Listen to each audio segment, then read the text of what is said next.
You fucking kidding me plus? A Monday plus. Ande masam kuela sapwa. Why the plato was? Beans one on one. Stream on among you day. Sam's the champ like I'm right.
HTTP youtubes.com watch plus by 70p of Nebutur CIV. Ilisets va dika or resam ia pasostes yarsi maju straight to we I'll be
You'll be mine. Hope it's not. Hope it's not too late.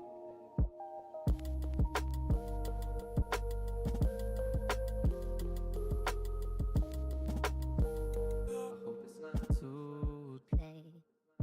Good, you'll be mine. You'll be mine.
Oop.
Hello.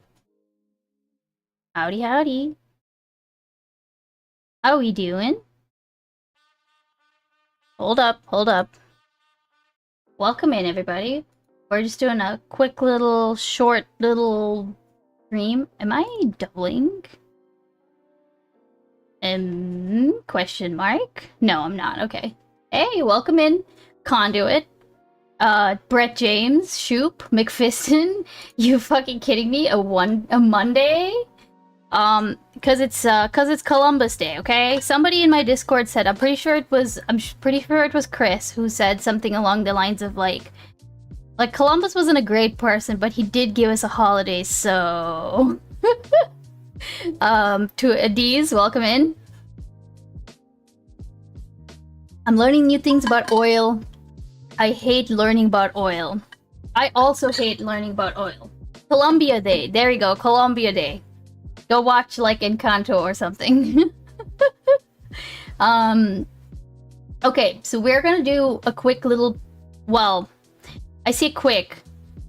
We'll see how long it takes. I'm gonna water my plants, and then I'm then gonna come back in and see what I'm feeling in the mood for. I did Columbus is my favorite person because he killed all the immigrants in the country he arrived at. Columbus rules. I love Columbus. Gone. I love Columbus. I disavow anything that Lauren just said. Oh my god.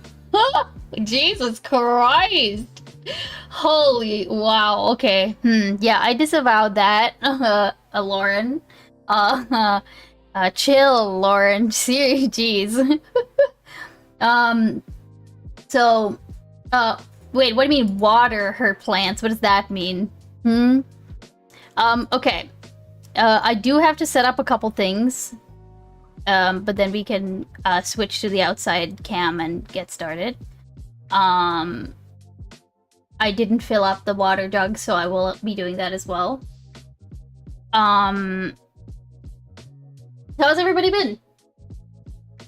I wish water was real. Welcome in, Ties and Wine. Gonna turn this on. And set it up right there. I've surprisingly not lost any of my parts to my little mic kit. Oh, hold on. Make sure that's not... Okay. And, you know, that's cool. That's good. But yeah, today Mr. Beans comes back. He's in the US. He's past pre-clearance, okay? So he's not gonna get arrested by ICE goons. So, you know, yay! Yay!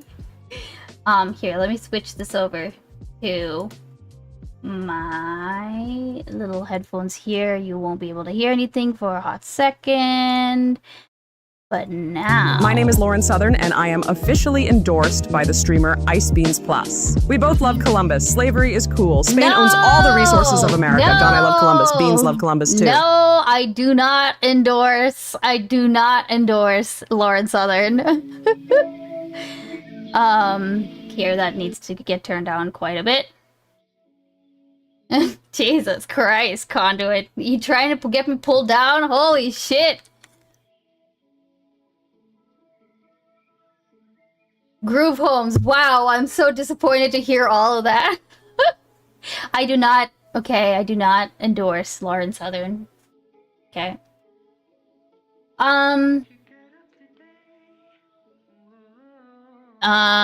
Too many words.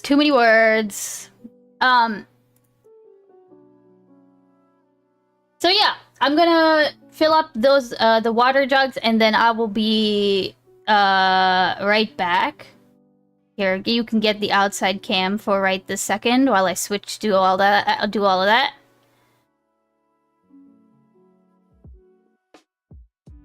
We've got some struggle bussin' plants out there. And we got a Hermes! Aw, that's cute. You get the cat cam, okay? Hell yeah, let's fucking go.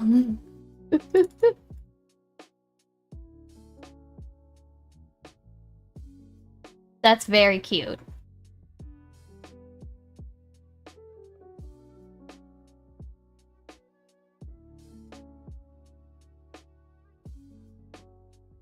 Alright. I'll be right back.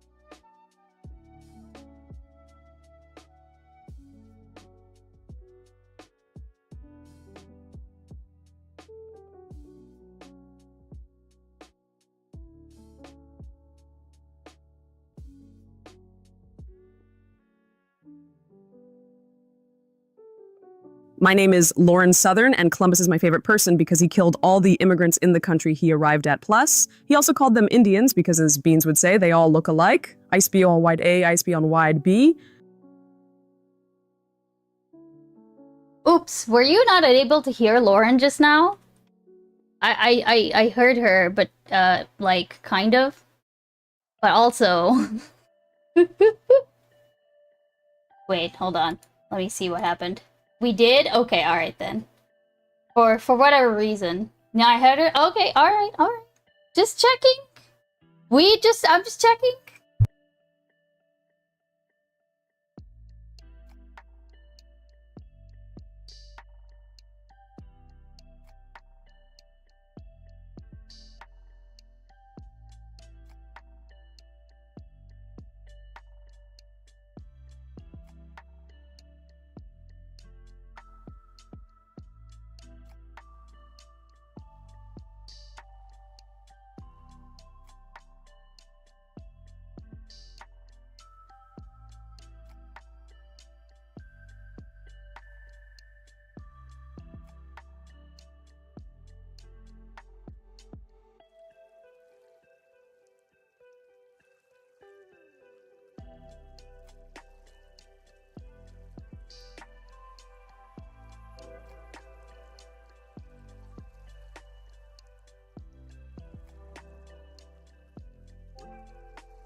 beans. I was just thinking about our favorite historical figure, Christopher Columbus Plus.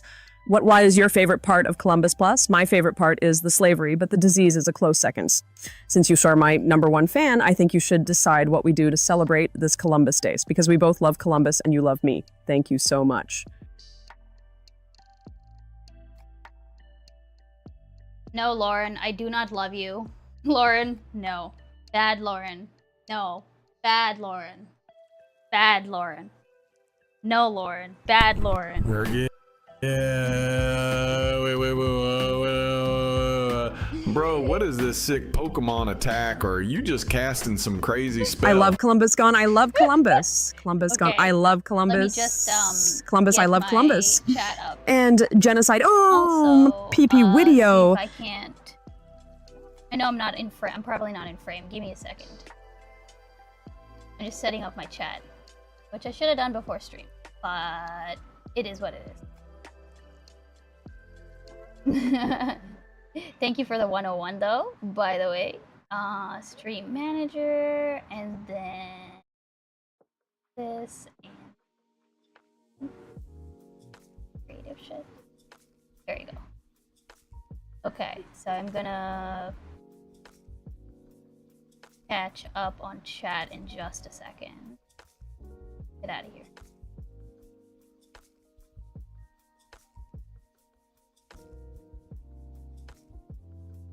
Okay. Cat. Yeah, the cat. Let's see where the cat went. And also get my watering can. Hi, buddy. Are you gonna come hang out with me?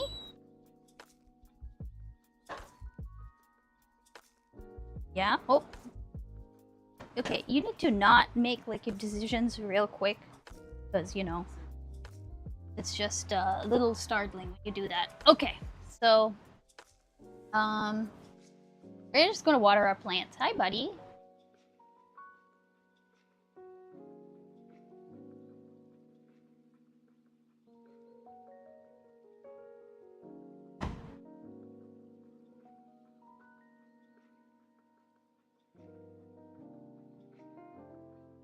I need to brush you.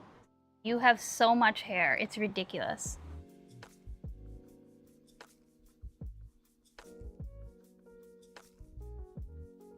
I don't know if you can hear this. Beans implies multiply beans. How many beans do you have?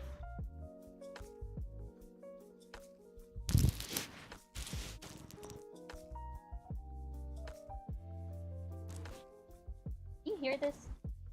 I can't tell if you can.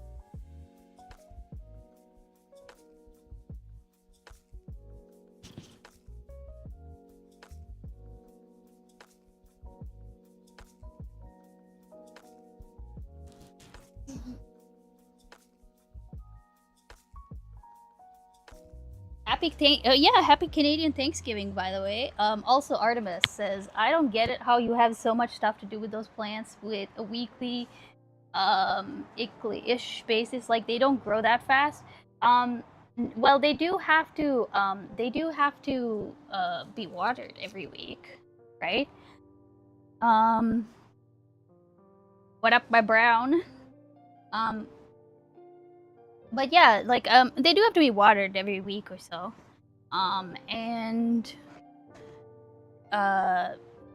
Then there's other things that sometimes occur. Like, you've seen me, like, occasionally, like, okay, so what I'm gonna do with this one today is I've been keeping an eye on it. It doesn't look really, this one doesn't look so hot. So I wanted to do something to it I wanted to check on it last week. But I didn't have time, so I'm gonna do that today, right? Sure, but it looks like you do much more than that when we see you work with them. Yeah, no. That's because there generally is, for the most part, either something going on or some kind of project that I'm doing with them. Like, okay, so for example, I don't know if you remember this one. Hold on. So this one used to be on a different pole, right? And I didn't do this on stream. I did this off stream, right? I took it off that pole. I put it in a new pot. Actually, I don't know if I don't remember if I did this on stream or not. I put it in a new pot. I put it on a new pole, and then there were a ton of vines that were just like leggy. They didn't have leaves on this bottom, and I snipped them up into 1,000 pieces, and I put like I put a lot of them into their own little pots, and like that's what this is. So I put them all into tiny cups, right? And so some have been taking off, some have not. So it's like maintaining those then, you know? Here, let me see. So this one is doing well. You can see like the noodles, the roots on the bottom, you know? Even if the actual some of the leaves themselves look kind of scrungly or they're on their way out, right? But like look at this one. New leaf. Old leaf, probably on its way out. New leaf. Another new leaf. So, there's always... It's usually a combination of, like, maintaining the plants that I have, and then also, like, keeping on working on the projects that I've got. If that makes sense, right? Show us the piss plant beans. You know what I'm talking about. What do you mean the piss plant? What? I'm hungry. I'm not hungry, but I do have boba tea in the fridge right now. I changed the poll for one of them. I don't know if it was that one or a different one. I did a couple different polls. I think I put this one on this poll at one point. I don't remember what I did. I think one of those plants. I think I. Jesus Christ! Why is that so loud? How you doing, Yamato? All right, in you go. Actually.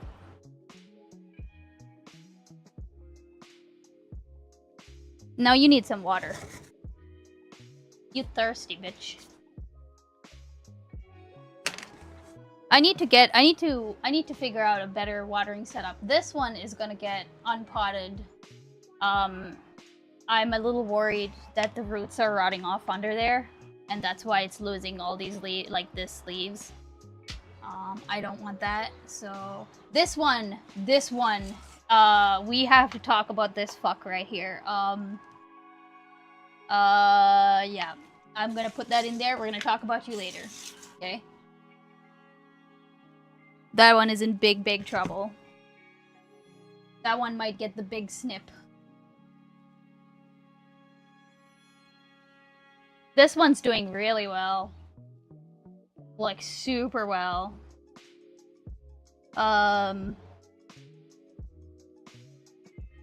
Super well.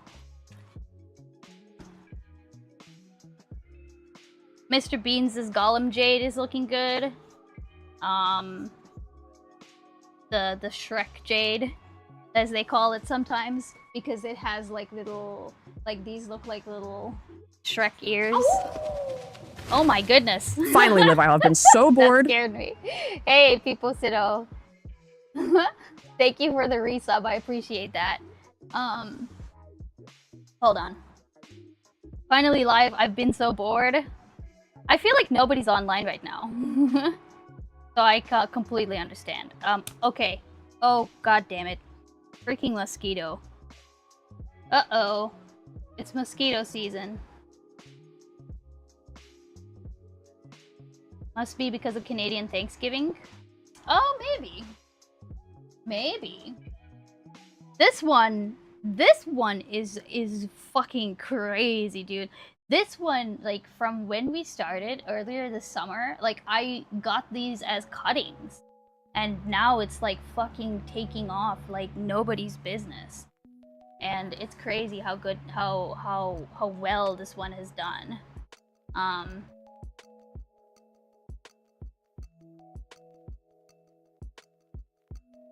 I gotta get the turkey in the oven in about 30 minutes. Definitely not, but thank you for humoring me. Alright. Thirsty. Oh. I might end up with some mosquito bites today that I am not a fan of. I don't know if anybody else is like this, but I think I'm somewhat like allergic to mosquito bites because I will get like a massive hive wherever it is that they've bitten me, and I won't like I'll just scratch until it turns into a wound. It's the fucking worst. You guys still have mosquitoes in October? Crazy. Shoot, that's because it is not chilly. Okay? It's dropped down. The temperature has dropped down to like low 70s, between 60s to 70s, right? Definitely not nowhere near enough to like make the mosquitoes go away. This guy's looking good, and we didn't water him last week, so we're gonna water him this week. Generally, snake plants don't need regular watering. Like these guys don't need regular water. Like, if they're outside, it's like usually every other week or so. Pretty pots. Oh, thank you. Do you like my rude boy? He's very rude. I'm a sucker for pretty pots, to be honest with you. Okay, this is dangerous. I need to not do that. This one's also doing really well. I don't think it's ready for a new pot. Like, I don't think it's good. Oh, wait a second. Actually, I don't know if you can see this. Wait. There's a root sticking out of the bottom. That's so funny, dude. It's like a little chode hanging out of there. That's amazing. But it means he's happy, so... You need to avoid ever scratching mosquito bites. It only provides temporary relief and makes itching worse. Yeah, see, here's my problem. Okay, so there was a mosquito that bit me, like, literally just now, and already, like, and I, keep in mind, I slapped at it and killed it right as it landed on me and bit me. Like, right as it landed me and bit me. And already I can see this area right here starting to develop like a reaction. It's the saliva. It's like the mosquito. You know how like they put the I think that's the thing that actually gets you itchy is the mosquito saliva, which is gross to think about. All right, let's just start watering. Get some cortisone cream. I don't have any. I should probably get some actually now that you say that. The problem is I'll also scratch when I'm asleep, like in my sleep as well. It's just all over like real shit. I'll usually like put on some mosquito like bug spray and stuff before I go outside. Or I'll just suffer through it. Whenever I go back to Sri Lanka, it's always the fucking worst. The worst, dude. Because Sri Lanka is just full of mosquitoes. Most people don't. Most people will, like, the way houses are in Sri Lanka is, like, you keep your windows open during the day and then you shut them during the night. But that's still, like, it still means that, like, there's plenty, like, mosquitoes just come in and out, you know? Some people will have mosquito nets. A lot of people will have mosquito nets for their beds. But usually I get bitten, like, way before I go to sleep, you know what I mean? It blocks the allergic reaction. I should probably try doing that, like, you know, like, start to finish. Like, keep applying cortisone cream until it, like, the itchiness goes away, period, right? It helps the blood not clot and numbs the spot so you don't realize you're being bit, something like that. Sri Lanka was pretty brutal for that, true. And they get, like, monsoon-style rain, so there's just a... Yeah, exactly. I still remember like, oh hello, what are you? Yeah, I don't know what you are. I remember like my grandma used to have like a huge garden, and she would often water her garden in the evening, which I don't know why she did that, because doing that just meant that like all the mosquitoes that were kind of hidden would like come out, you know? And then she'd like sit outside her, like on her porch, like, and I remember she would like line up all the mosquitoes that she killed.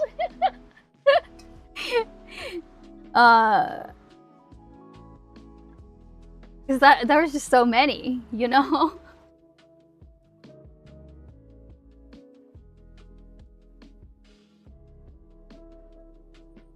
They spread on Sri Lanka some diseases? Oh yeah. No. No, they spread diseases.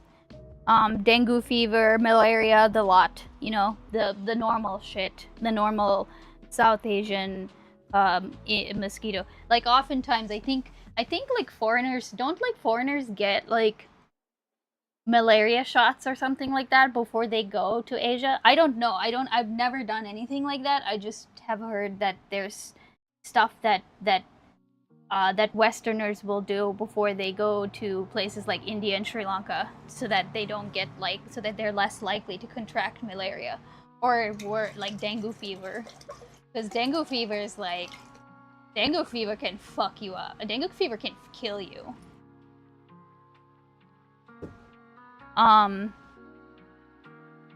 Also, I did not think this out. I don't know why I meant to put fertilizer in this one.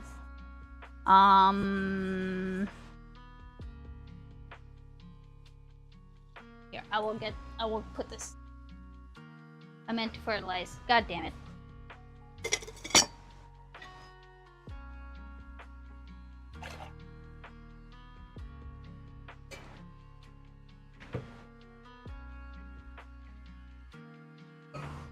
Okay. Also, we're almost out of this fish poop fertilizer. Also, wait, McFiston, I read your thing and then I wanted to reply and I forgot. What is the plant that I'm supposed to be watering exclusively with urine? I don't think I have any of those. All right.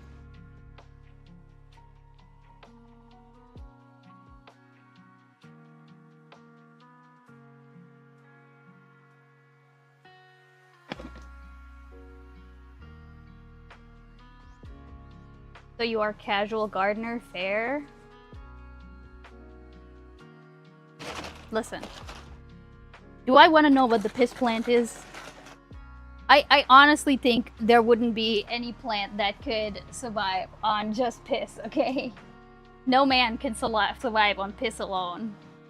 Alright, well, so we're looking at this. How we doing? We got some struggle bus leaves, as is tradition. But I'm also seeing some new leaves coming out, so your sacrifice will not be in vain.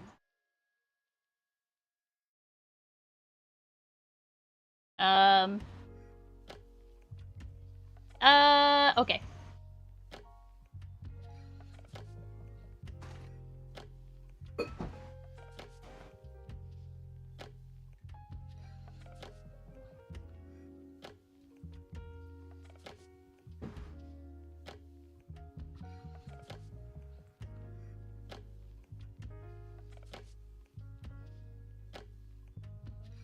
Also, you know what I just realized is, like, I'm talking about how my grandmother would, like, water her plants in the evening, and, like, that's exactly what I'm fucking doing. Hey Beans, it's your favorite person, Lauren Southern, here to let you know the Columbus is my most favorite person no in the wonder world, I'm second being only bitten to by Destiny mosquitoes. Plus's Massive Hello? Hog Plus. Also, Conduit Plus is gonna head out to get back to work on his next video that he plus already procrastinated too long on.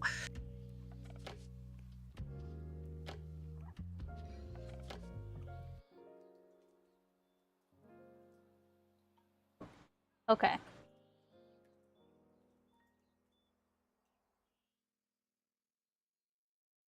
Just a bit more. And then we can switch out. Hey baby, it's me. I was just calling to chat with you a little bit. Alright. Did I water this one?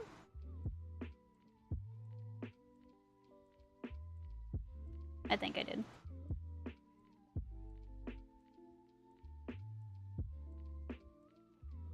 Alright.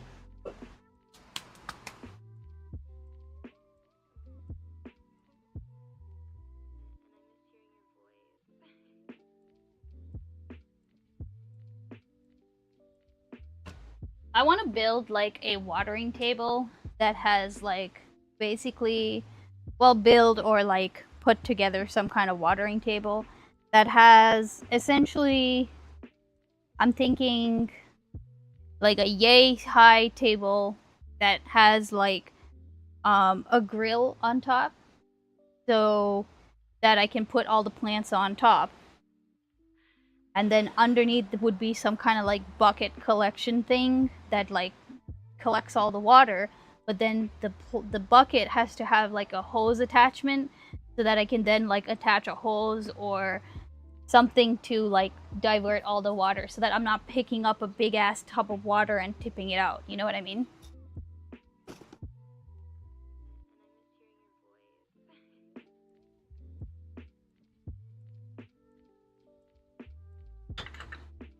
I've started building kind of iterations of that. Like in Canada, I had one. But I wasn't ever able to manage, like, achieve like the hose attachment part. It still relied on like me picking up a big ass tub and walking over with a big ass tub of like dirty, fishy fertilizer water. I have had, unfortunately, more than one spill.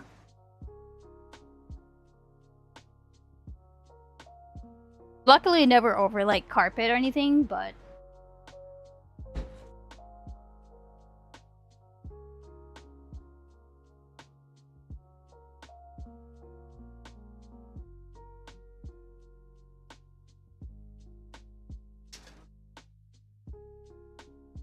okay.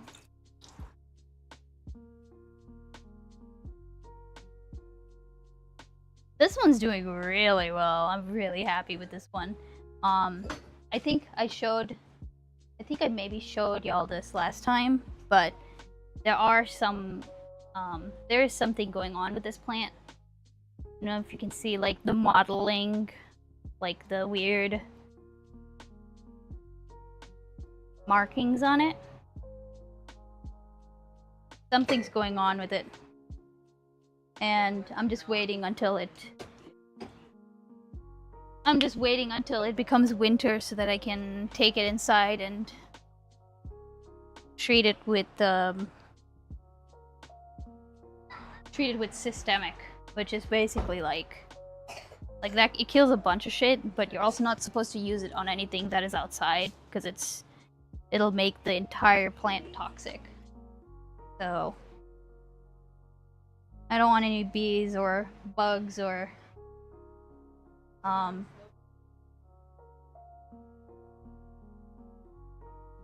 I don't want shit. I don't want like, you're gonna old yeller the plant. Wait, why won't, uh-oh, something's happening.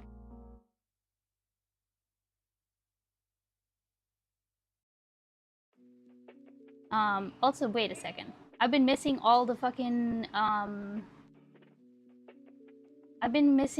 on a second. I'm so sorry, chat. I don't know why. I thought chat was just really quiet for a second. Apparently, it's just not been updating. Give me a second. I'm so sorry. You have space if I send you some socks? Yeah, people said, oh, I have space. Okay. We must see the urine plant. It's strong enough I could.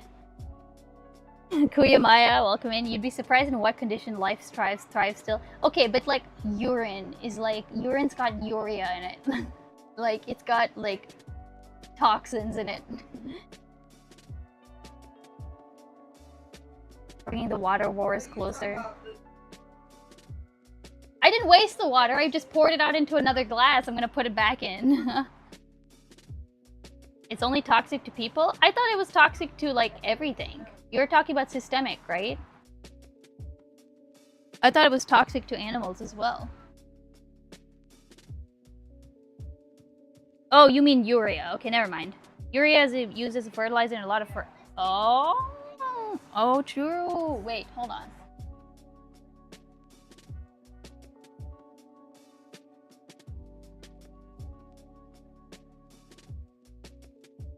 This one says it's got nitrogen, phosphate, potash.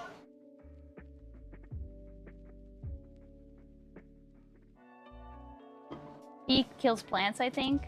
I've seen a sign that says, don't let your dog piss on the plants, it kills them. Literally, bacteria growing on the outside of space station or underwater volcanoes, pressure, heat, darkness, and animals, big ones too, compared to bacteria. Oh yeah, sure. But, you know, that kind of thinking only applies, it famously only applies to, like, outside plants.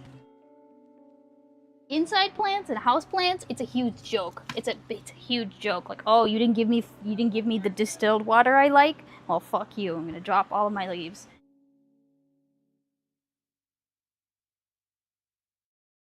Okay. Next round of plants. Next round of, yeah. Right?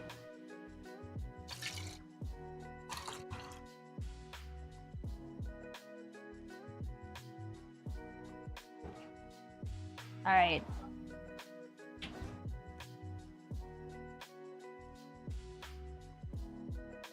You have to dilute it, but it can be used. This one's doing really well. Maybe I'll keep a bonsai alive for longer than a season.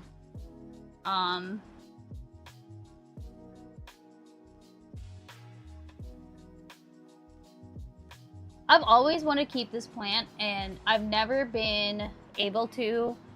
So I'm happy that I've been able to keep it alive this far. Usually by this point in time, this plant is like, whenever I buy this plant, which is a ficus, it's usually dead.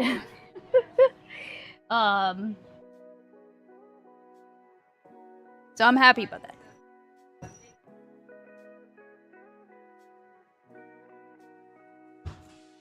What is happening down there? I don't know if you can hear all of that. Houseplants be like, the water wasn't exactly 7.13 pH and 33 Celsius. Die time.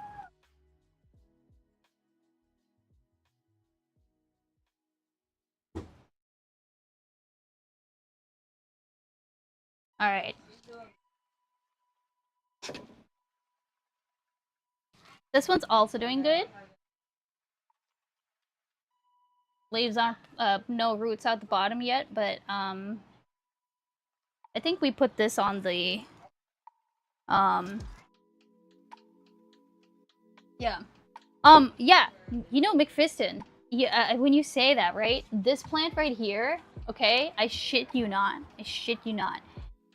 I took it out of its pot, turned it. I didn't do anything else. I didn't give it new soil. I didn't put it in a new pot. I didn't put it in a bigger pot. I put it exactly in the same pot with the same soil.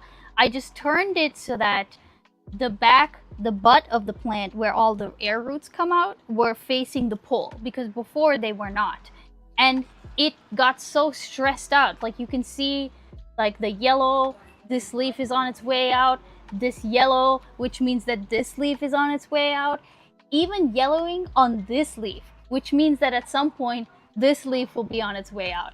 Like, it's like, why? I just turned you. I didn't do anything else. I didn't do anything differently. I just literally just turned you. I'm screaming or talking but not really hearing it? Okay. Turn 13 degrees, has panic attack and stops eating. Yeah, literally. It's so funny. It's like, why? Why? Why? Also, I'm gonna put the kettle on. I want my boba tea. It's boba tea time.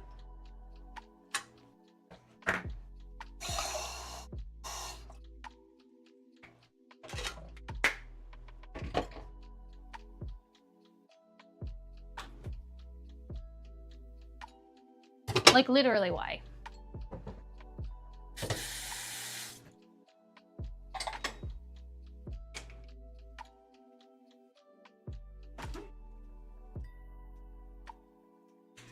Okay, so... Oh, hello? Did I use my little, okay.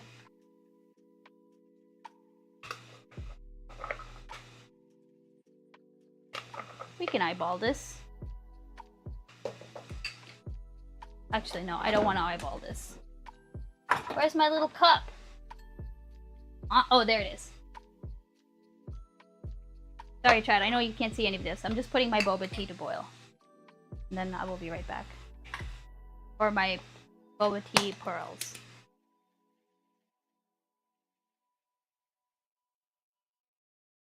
Hey, Mr. Mumbles.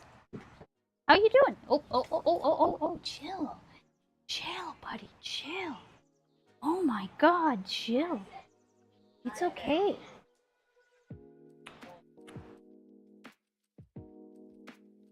Yeah, I know.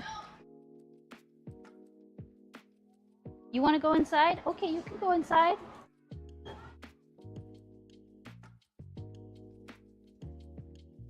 Jesus Christ.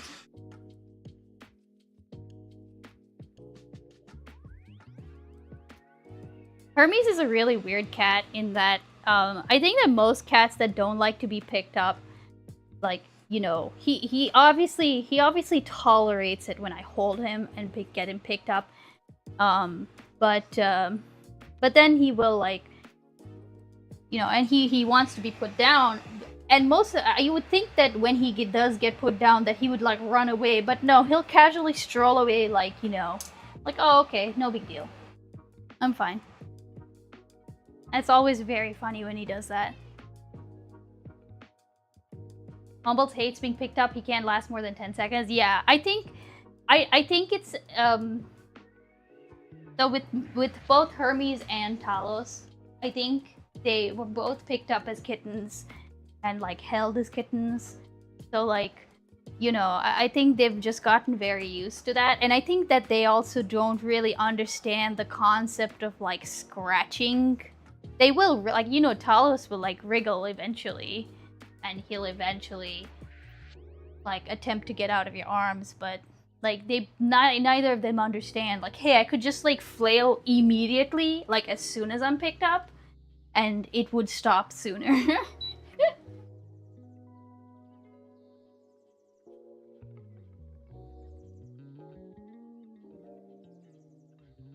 I think part of it is also, like, I do try to read their body language and, like, put them down before they ever get to the point of, like, okay, I'm, like, angry now, or, like, I fucking hate this, or whatever. So I think that's surely that must help. Okay, just gonna pour out the simple syrup, and then I will set the timer and get back to watering for a little bit longer before.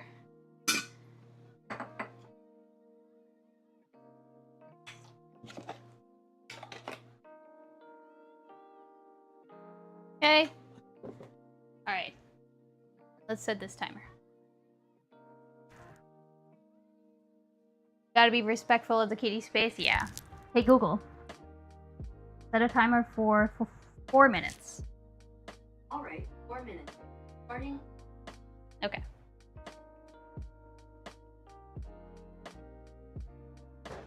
Alright.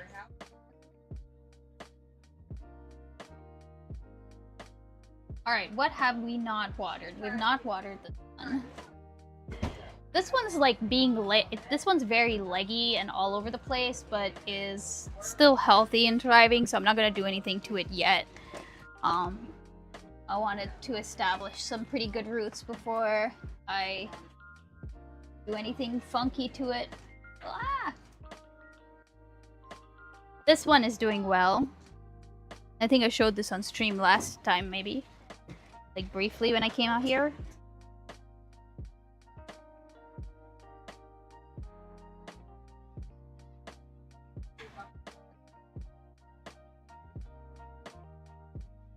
right, this one. And one more? This one. And then we've got then I think the rest of here's, I don't know if Artemis is still here, but this is another plant that needs like some more work, or like some more it needs some stuff done to it. It's it needs to be resituated. Like, this plant is not really like taking off, and neither is this one. So it needs like a bigger pot and stuff like that. So it's things like that that need to be done. And because I don't do it all on one day, then it usually ends up to where, like, whenever I'm watering, at least one thing needs to be looked at or tended to in some way. Yeah.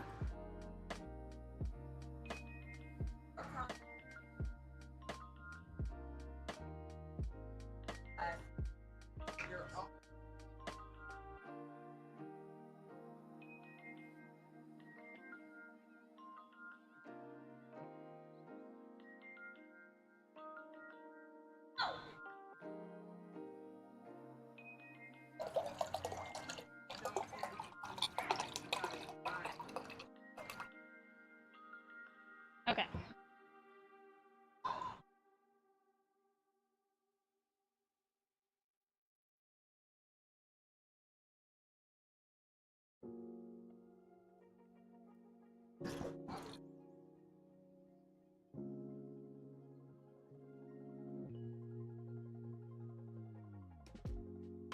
I'm kind of like people watching right now.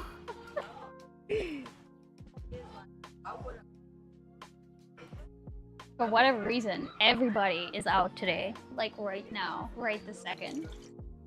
Maybe it's because it's like 6 o'clock and a lot of people have work today.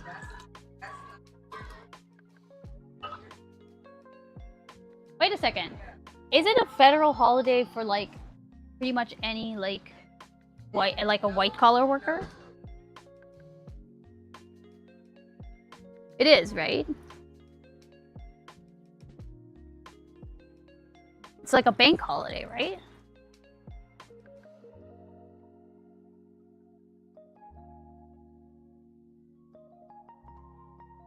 Okay. The cupped plants, let's put some water in it.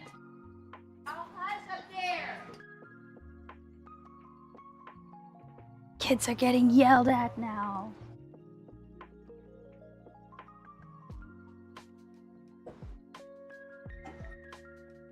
Oh, there goes my timer. Hold on. I'm working my day off. I don't fucking know. Wait, why? Stop. Oh my god. Stop.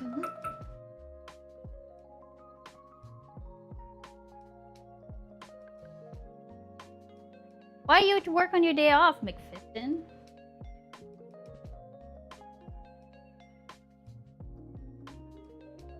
Okay, where's my strainer?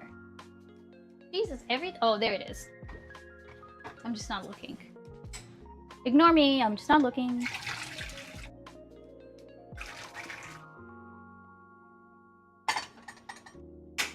Okay.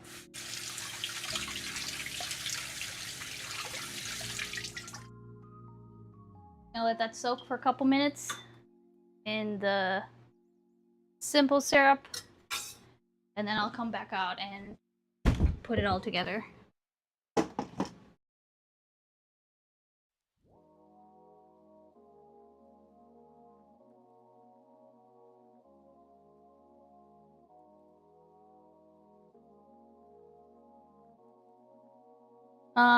OT every damn week, like a fucking chut. Oh my god, are you serious? Is it mandatory overtime?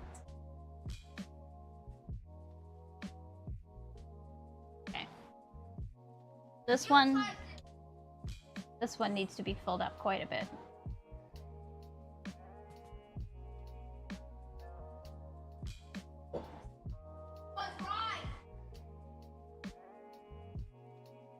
McFiston need money. I I don't know how it is for everybody else, but like whenever I had OT, it wasn't paid out as OT, it was paid out as like leave. I honestly kind of miss those times because I had so much leave, dude. I had so much leave. I had so much leave when I joined like my company. We had so much, like there was some mandatory overtime, but then there was also like you could choose how much overtime you were gonna take, and I had so much leave at the end of the year that I was able to take a leave payout for 2 years in a row. And basically get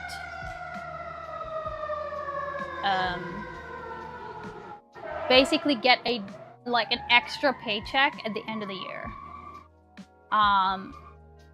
That was really cool. That was neat. This one is doing fantastic. Look at those fucking roots, dude.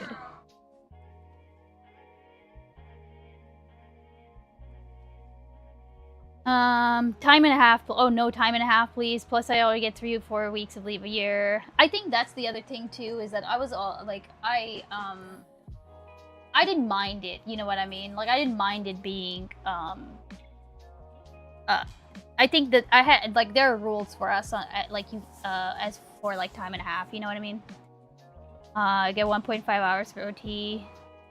Get mandatory overtime for the peak holiday shipping season. As a lab tech with no background in chemistry, I'll take it. Fair enough. Non-mandatory but encouraged. Also bear in a car with 3 wheels situation, honestly. Whoa, is that grass? Do you mean this? No, this is not grass. This is an orchid. Unless you're talking about something else being grass. I don't have any grass right now. Get it away from me. Are you allergic to grass? Got some dead leaves in here. Let's take them out. Okay, cool. So, did I fertilize these? I don't think I did. That would be next. I joke to people that the only college grad I dropped out of was all college class that I dropped out of was Chemistry 1. Dude. I was so, like, I remember, like, because this was back when I thought I would maybe do pre-med, except my college didn't have pre-med as a, like, it didn't have it as a major. If you wanted to do pre-med, you had to take a major like biology or physics or whatever the fuck else, right? Like, that's how you would have to do that. And so I obviously did psychology, and but I did start to take the pre-med requisites, like organic chemistry and stuff. And I remember, like, organic chemistry was what fucking broke me, okay? Like, organic chemistry was what made me realize that I would burn out of med school. Like, if I ever went to med school, I would 100% burn out. And, like, I remember getting so much shit from my parents when I told them that I would not be going to med school. But, like, it was, I'm so glad that I, like, stuck to my guns on that one. Because it would have been awful. It would have been awful. I would have burned out for sure. But yeah, I remember, like, my organic chemistry professor. He was so nice, dude. He was like, okay, do y'all know, like, who's that guy? What's his name? He's like the guy who's the he's one of the main characters on The Good Place. He's the guy. Is his name Michael? In the show. He's like the guy, he's like the architect of The Good Place. Mr. Peanut Butter? No, not Mr. Peanut Butter. That guy, he looked exactly like my organic chemistry guy, professor, looked exactly like that guy, okay? And he was so nice. I remember one time I went to his office hours and I was like, I was bawling. I was crying. I was like, I can't do this class. Like I'm I'm so shit at this. And I remember he was like he was like he was so nice, dude. He took a piece of paper and he drew a graph on it, and he was basically like you know, here's like effort versus results for you, right?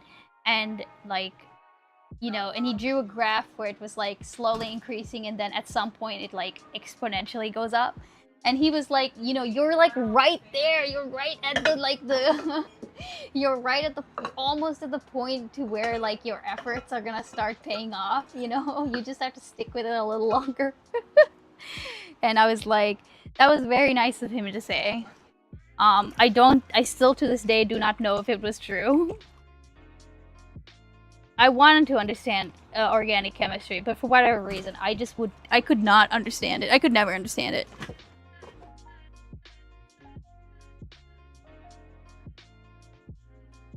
Which is very funny considering that, like, the thing that I'm horrible at, which is chemistry, is like Mr. Beans's Mr. Beans's original major was chemistry. Like he is the chemist, you know.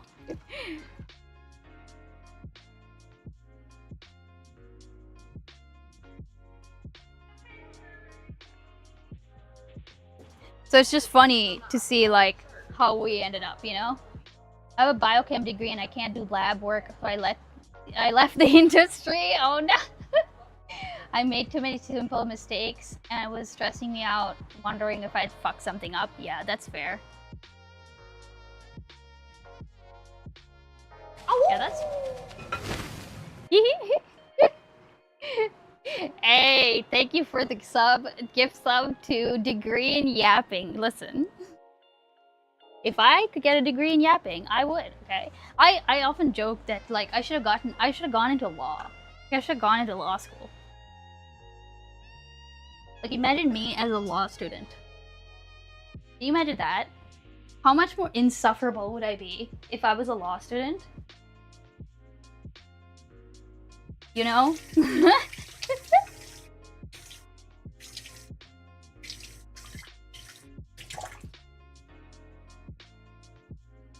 Alright. I'm getting my boba tea. It's time.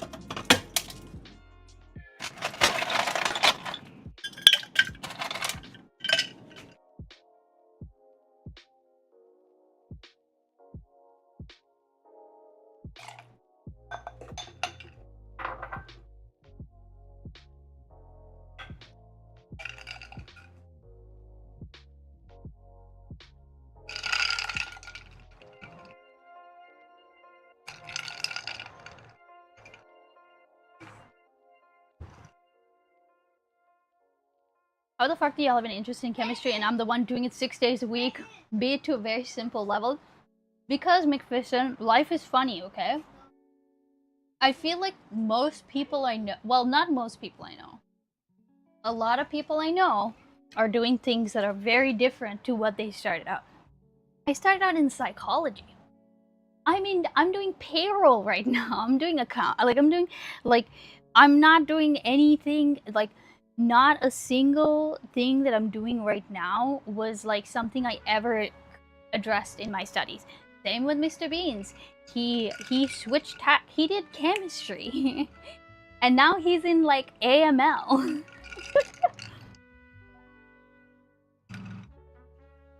You would be in Destiny's orbit? Oh no. Thorn. No. Please. No. That's very funny and very unnerving. I don't know how I feel about that one. I feel like this one needs to be put into soil soon. Maybe I'll do that next week. Because this cup is cracking, so I can't even put that much like water in it. So it needs to be in soil at this point. Oh no, that means no, I'm not going there. now you're a streamer full-time. Ice, you love to see. I'm not a full-time streamer. Again, I would be insufferable if I were full-time. I would be pretty annoying, I think. Because then it would be my job, right? I would be obligated to make money, you know? And I'm not knocking anyone who does that, right? Definitely not. But I think it would... I feel like a good amount of what makes streaming fun for me would be taken out, you know? Because now it's like anything that doesn't bring me money. Like even a stream like this. Like this is a very... Like this kind of stream is very like low key. You know what I mean? Like I would... Like this is such a low key stream. If I get like any money that during this kind of stream, it's like cool, you know? But I don't even expect people to be here in chat for this kind of stream. Because I know it's not something that appeals to most people. And it's more of like a chatty, like vibey kind of stream. And yeah, I don't know. So, but if I were full-time, I would have to rethink about whether like this kind of stream is in the cards for me, you know?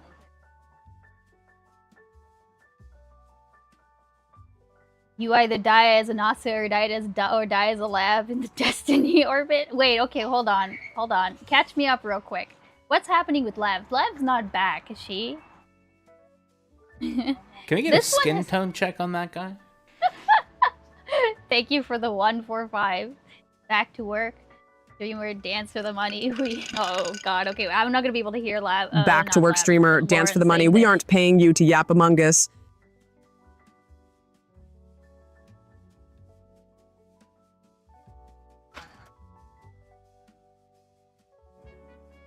Wait. Oh, there she is. Okay.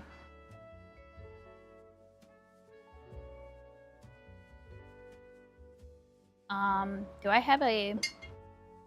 Continues to... Yeah, it's because I can't see the... I can't see. It's on a delay and I couldn't see. Come on, cut me some slack. Alright, I need a hub.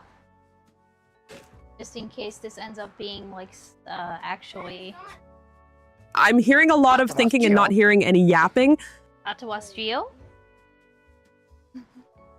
Oh no, what is Hatawas? Okay, I'm going in for this one. I want to take a look.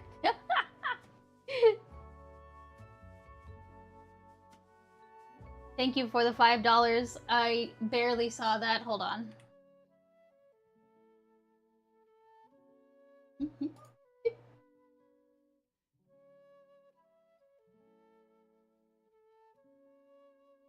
I'm hearing a lot of thinking and not hearing any yapping. Thank you, Pipocito. I appreciate that. I don't know where Lauren went to. Has Lauren... Wait. Lauren does... Wait, Lauren does speak when it's tips, right? I've set her up that way, haven't I? Yes? Okay.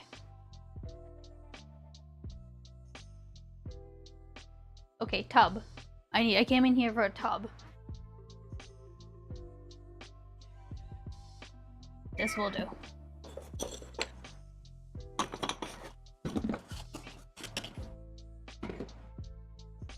Have to move aside some of this other stuff. Okay. Winter guy. You could grow until it becomes a full-time job or subsidized with an underground mammal trading give. Dolphus. Uh-oh. Oh, this is not a good sign.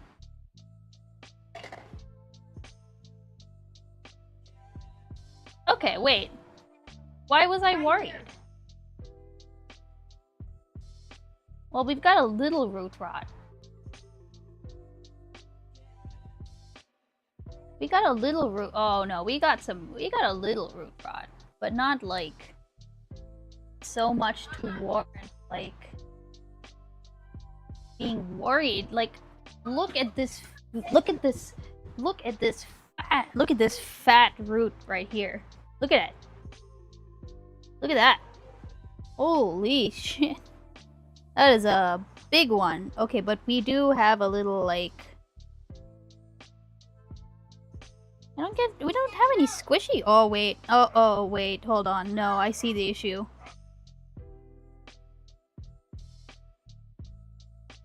Maybe? Man, I can't tell, dude. I honestly cannot tell. I can't tell if this entire stick is just rotten. No, it's not.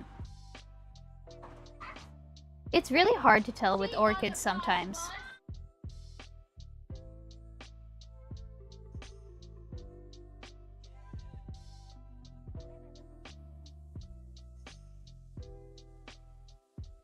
I feel like it's fine.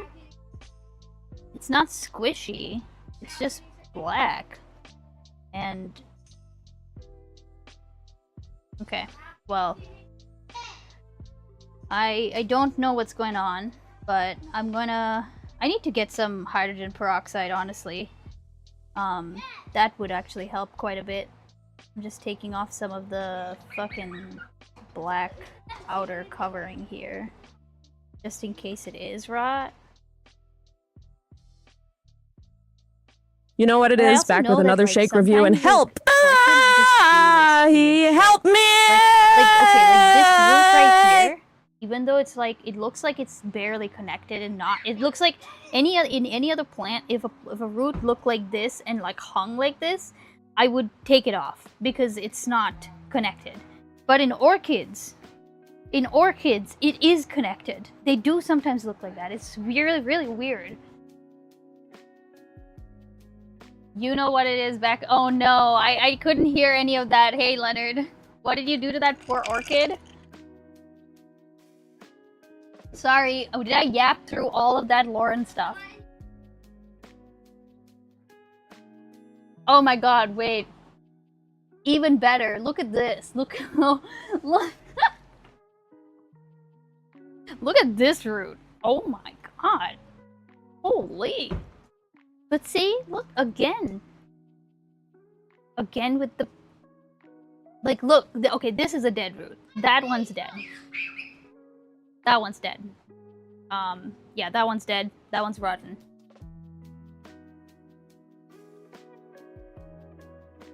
But look at it. It's a freaking little peepee.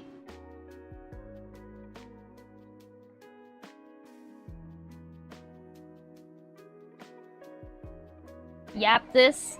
Yap this? Wait, what would it look like again?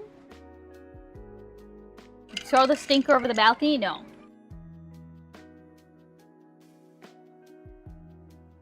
The one bean stream I catch is dry as hell, bro. See, this is what I mean, right? I have to appeal to shitters like Sen.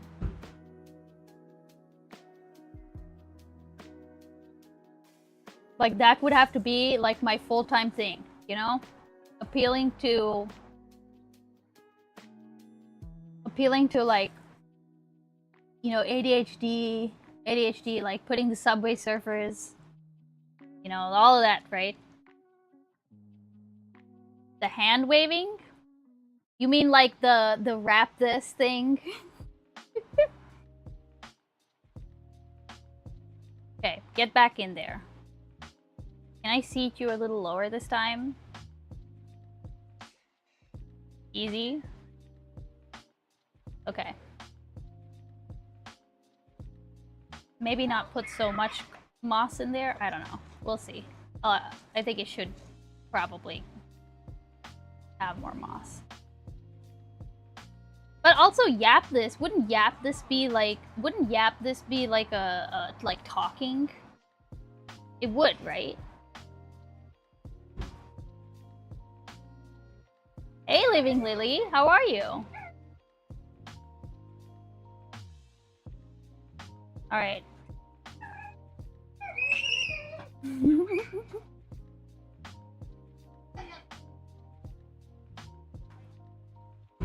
The kids downstairs are cracking me up, dude.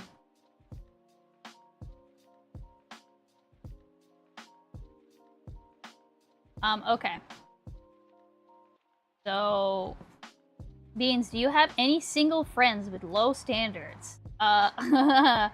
Unfortunately, not at this moment. Actually, hold on. With low standards. I might have one. But they're a guy. I don't know. You know, are there restrictions on gender here?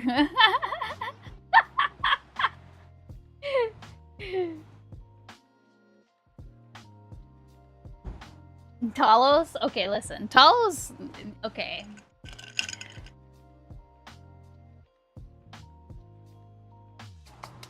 Gal friends? Yeah, fair enough.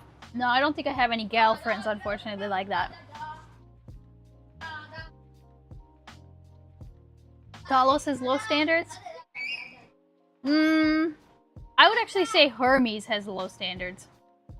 When it comes to like most things.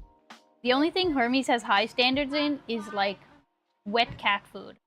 I've never met another cat that is so picky about wet cat food as Hermes. I've never met another cat that like does not like immediately glorp down every bit of wet cat food he's given. But yeah, Hermes will like sniff at cat food and like walk away. If it's not like, if the stars aren't aligned, it's not his favorite flavor, it's not at the right temperature, it's not like the right you know, if it's pate, no pate, he doesn't like pate. If it's got any kind of like greens in the name, like, you know how it's like greens and sauce, he doesn't like that. He doesn't like turkey, he doesn't like chicken. Carlos, meanwhile, will fucking, he will slurp that shit down. Anything. Okay. Now this one. Hermes is the name of the cat. Where's Hades? I do not have a Hades. We have a Hermes and we have a Talos. Okay. I honestly don't know if I have like time and energy to deal with this one. I think what we will do is I think it needs a cut though. So what I'm gonna do next week when I come back, I will bring like I'll bring a big tub to like, I'm gonna cut all of this down to like basically the roots. Well, we'll check on the roots and then I'm gonna cut it all the way down to the roots and individually chop up each of these vines and put all of these vines into like little pots so that they can all, like, each node can, like, each salvageable node can grow into a new plant. And that'll be our like winter project. So we'll have like a fucking ocean of these. But this one, I mean, I see some new leaves coming out. It just all needs to freaking go, dude. So we're just gonna water it today. Slorp mentioned? Yeah, slorp. You got the slorp and you got the glorp, okay? You got a 2-in-1 deal. Alright, did I not water any? Oh, right, I didn't water the little...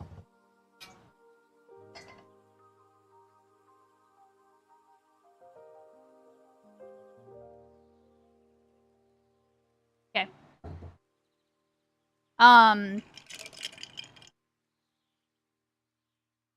Hey, Hermes is out here. Talos has high racial standards? He does. Talos is, incredibly scared of anybody who is, if you're a big, like, tall, hulking man, he will be scared of you. If you're wearing shoes, like, he's terrified. Like, if you have big, heavy footsteps, like, he will hide. Like, whenever we have, like, you know, maintenance people coming over, like, I've watched him like we've both watched him. Like he will run into the bathroom. He will run into the bathroom, open the cabinet, and then go inside. And then the door shuts behind him. It's great.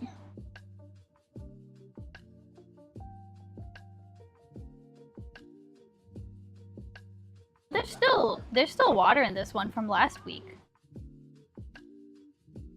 I think it can come out into the sun now. We have a pot for it. Slorp handshake with Glorp. Oh, we do.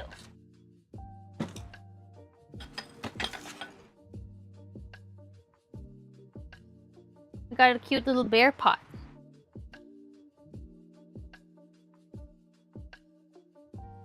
Maybe we'll put this like right here.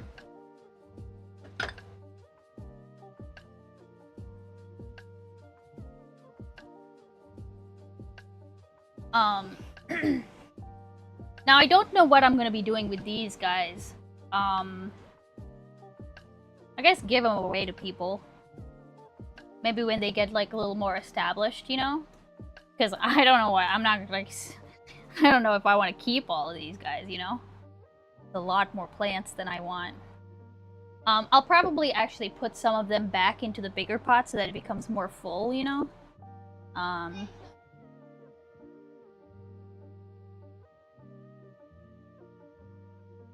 But they're looking good. They're putting on new leaves.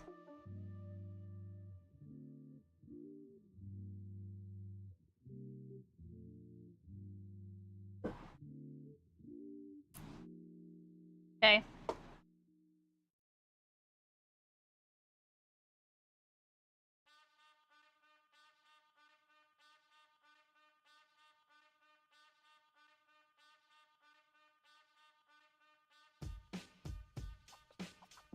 Cool.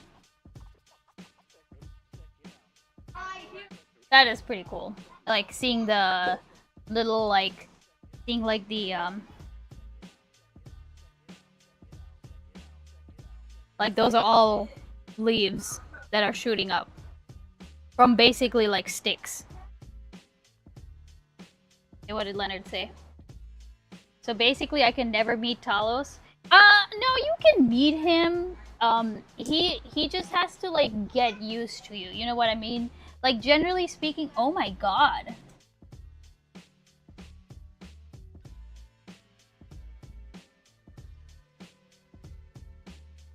Okay, listen here.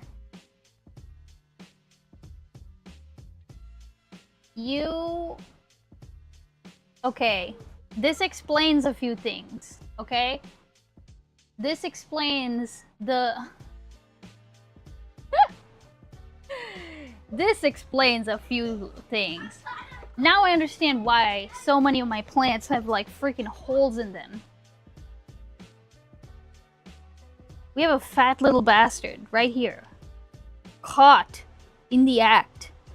Okay? Look, he's so fat. He's not even moving.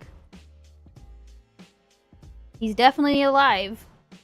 I think this is the caterpillar of some kind of moth. I don't remember which one.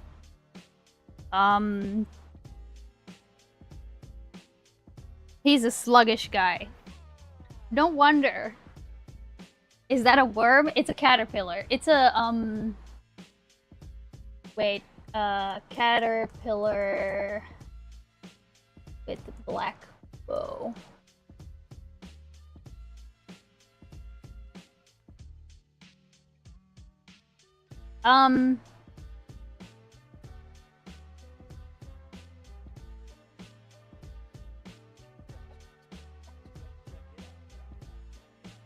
I've seen this kind of caterpillar before, I just don't remember which one it is. Here, I'm just pulling it up real quick. Army worm? No, not a wormy worm. Bullworm?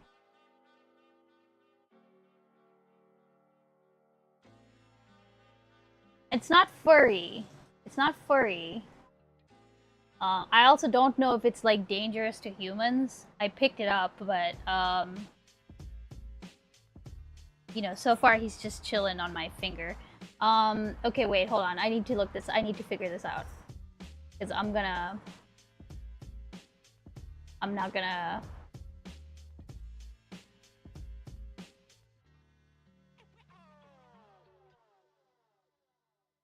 It's a brown caterpillar with like black bow, like triangle markings.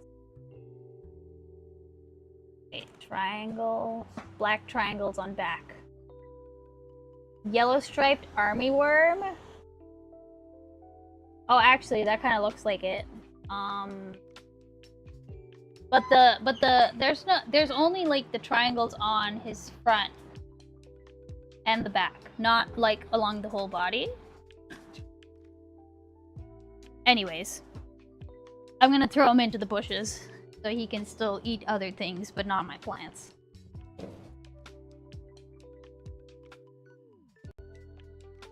Say goodbye, hungry little caterpillar.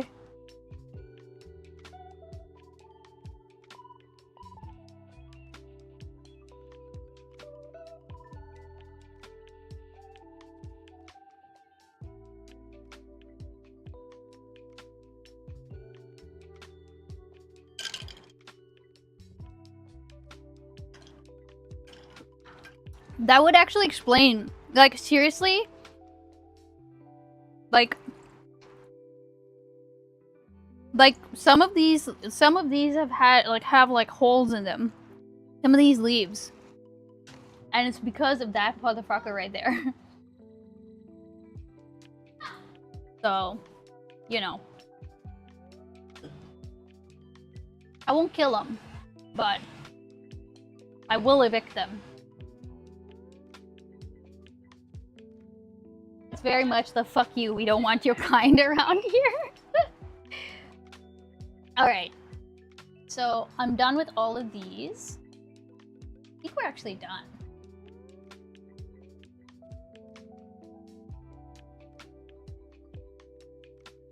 Yeah, we've watered everything.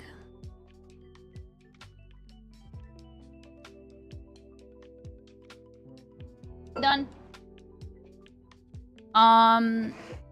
And let's see, it is 6:37. I don't feel like putting... I would normally put this under here, but I know that Hermes likes to come sit out here, so I'm not gonna do that. We'll just go in and do some other stuff. Okay. I will also wash my hands. My hands are a little fishy.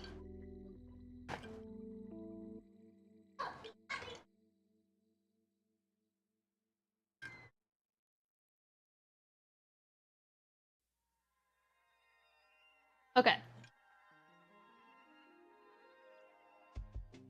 Also, it was Mad Lad who gave the sub to Green yapping. I'm sorry, Mad Lad. I don't know why I misread that as McFiston. My bad! My bad! My bad!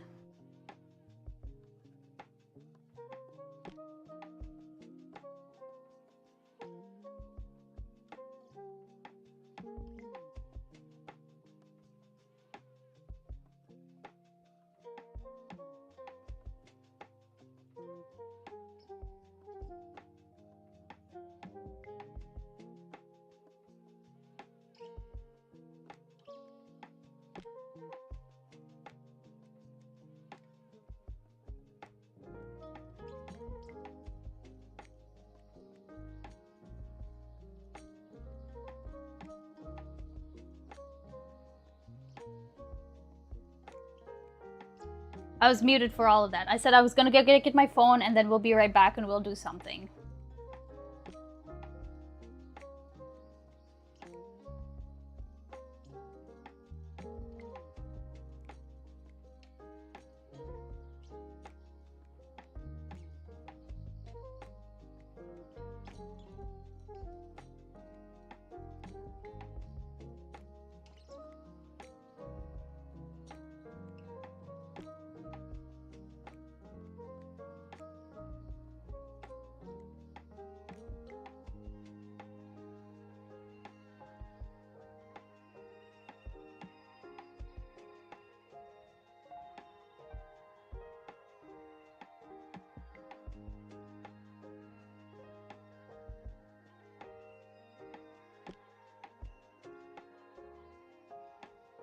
Shoop, why did you say shoes? Why did you say shoes? Shoes? How you doing, girl Lily? Welcome in.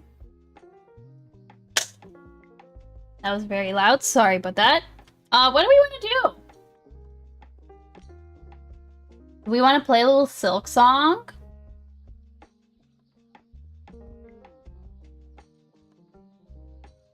Okay. Play League? I'm not gonna play League. It's not even installed on my computer. Why would I do that? Okay, here, let me also switch over the Top Healer NA. Why would I do that? Okay, let's switch so I can now hear. Okay. Oh, hold on. The desktop audio. Okay. Speaker. Play repo with me in an hour? No, I gotta go. I gotta do stuff. I gotta do stuff in an hour. This is supposed to be a short stream today, because Mr. Beans is coming home tonight, so I wanna get some stuff done. Ooh, true. I suck. I'm sorry. I'm sorry, Lily. I'm sorry. I do suck.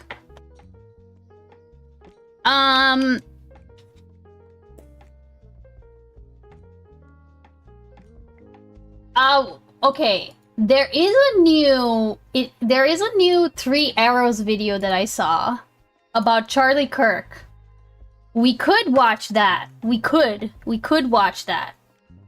We could do that. What are we thinking? Good? Do we want that? Do we want the new 3? It's good? Beans wants to get True, listen, people said, I'm not even gonna hide it, okay? Silk song more like suck song. Looking for that baby grabbing an apple at 12 a.m. on a Monday? What? It's good. Oh, it's good. Like, the video is good. Okay. We can do that.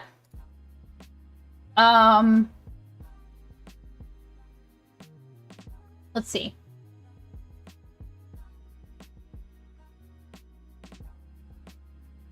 You've never heard that expression? No. Baby grabbing an apple at 12 a.m. on a Monday. I've never heard. This is new and strange and distressing to me. I've never heard that. Why don't we do that while I play Silk Song? But what am I doing in Silk Song right now? I think I'm like, oh right, I'm tracking down like something in the slab. But oh, you know what? No, I know exactly what we could do in the background while we. Okay, all right. I know what we can do in the background while we watch the 3 Arrows video. I'm gonna set it up real quick.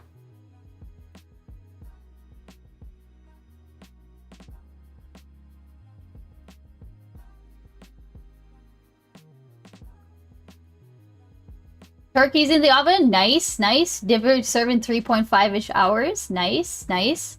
That's kind of late though, isn't it? You know what I mean?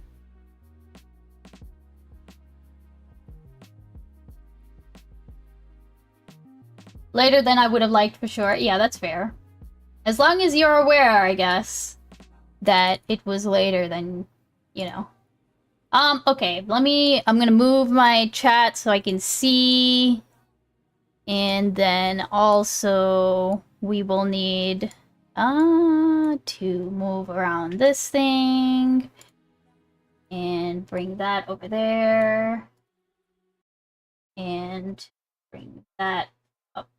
Okay. It's 38 minutes. Actually, this will be perfect. Okay, nope. Shh. Shush. Okay. And I'm just gonna get the thing that I'm just gonna get the game started up, and then we will begin.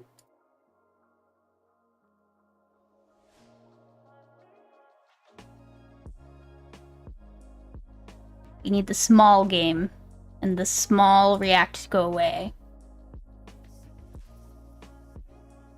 Okay. Shh.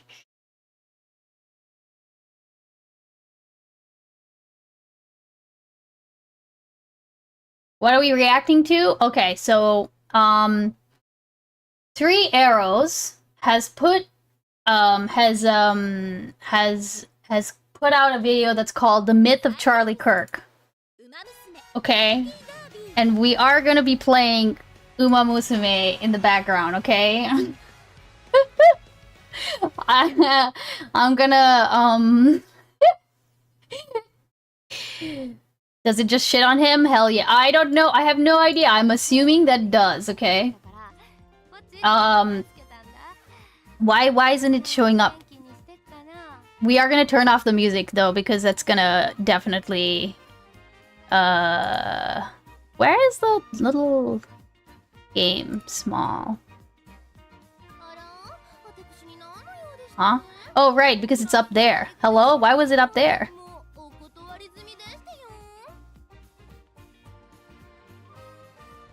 Okay.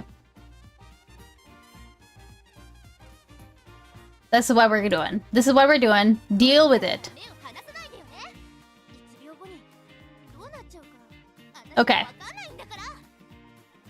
We do want to turn off the music though, okay? Because we're this will be too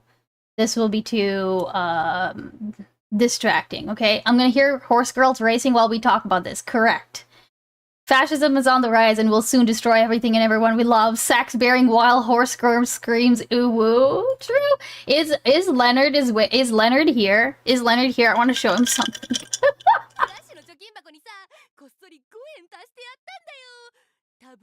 If he's here, I want to show him something.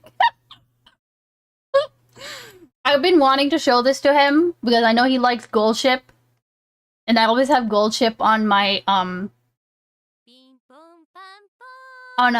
my my home screen.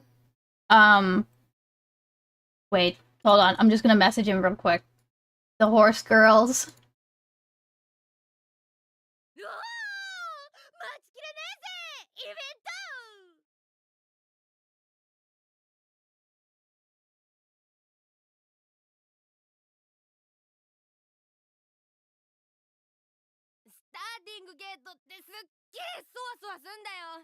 Okay. If he's here, I'll show him the thing. Okay? But real quick before we start the video, I've been playing quite a lot of this game. My current it's a nice game to play in between like other shit, you know? Like while I'm waiting for stuff. I obviously play. Oh wait, why was my gain turned up to fucking maximum?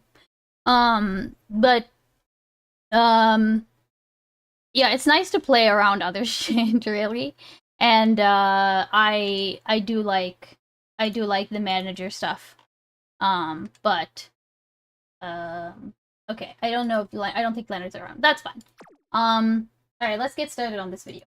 Hello everyone. Today I want to talk about Charlie Kirk. Oh wait, I might have to turn off all of the everything because I think that might be. We're just gonna go muted. Okay, that might be the best way to do this. And some of the myth making hey, female eunuchs around him and his life since he was killed in September 2025. I hope this doesn't need to be said, but just to make sure. Anything I say here about Charlie Kirk doesn't justify his assassination. I'm not happy that it happened, and I don't think anything is going to be better for anyone because he's dead. The first attempt at myth-making is brought to us by the YouTuber Shoe on Head, and her video, These Oh my god, Shoe on Head. People Are Sick. The center point of this video is a compilation of different people being happy that Charlie Kirk was killed, and our narrator expresses her disgust with these people. Again, I didn't celebrate the killing of Charlie Kirk. I try not to become too cynical and detached about things that shouldn't be regular occurrences, like assassinations or school shootings. That's just a personal choice of mine. But I also don't share the utter disgust that Shuonhead expresses about the people shown in this compilation. It seems fairly inconsequential to me, honestly. But it is interesting how this video lays bare a view of politics and morality that seems pretty twisted to me. Let's listen to Shuonhead describe, quote, these people in question.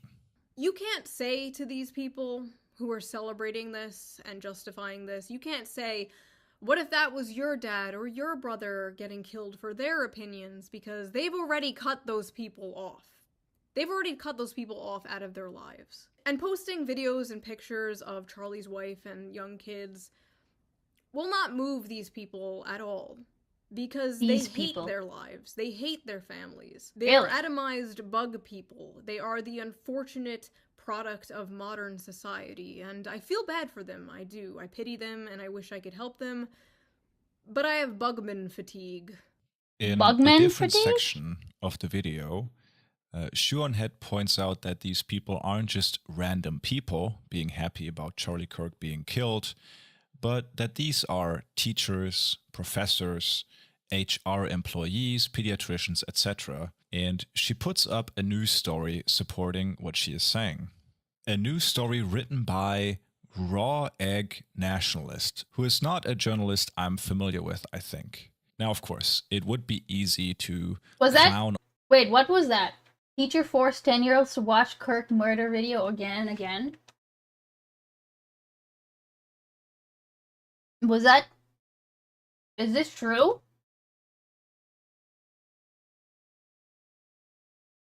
The Toronto... I'm just reading off, like, the thing, okay? The Toronto School Board is... Hold on. Why is this...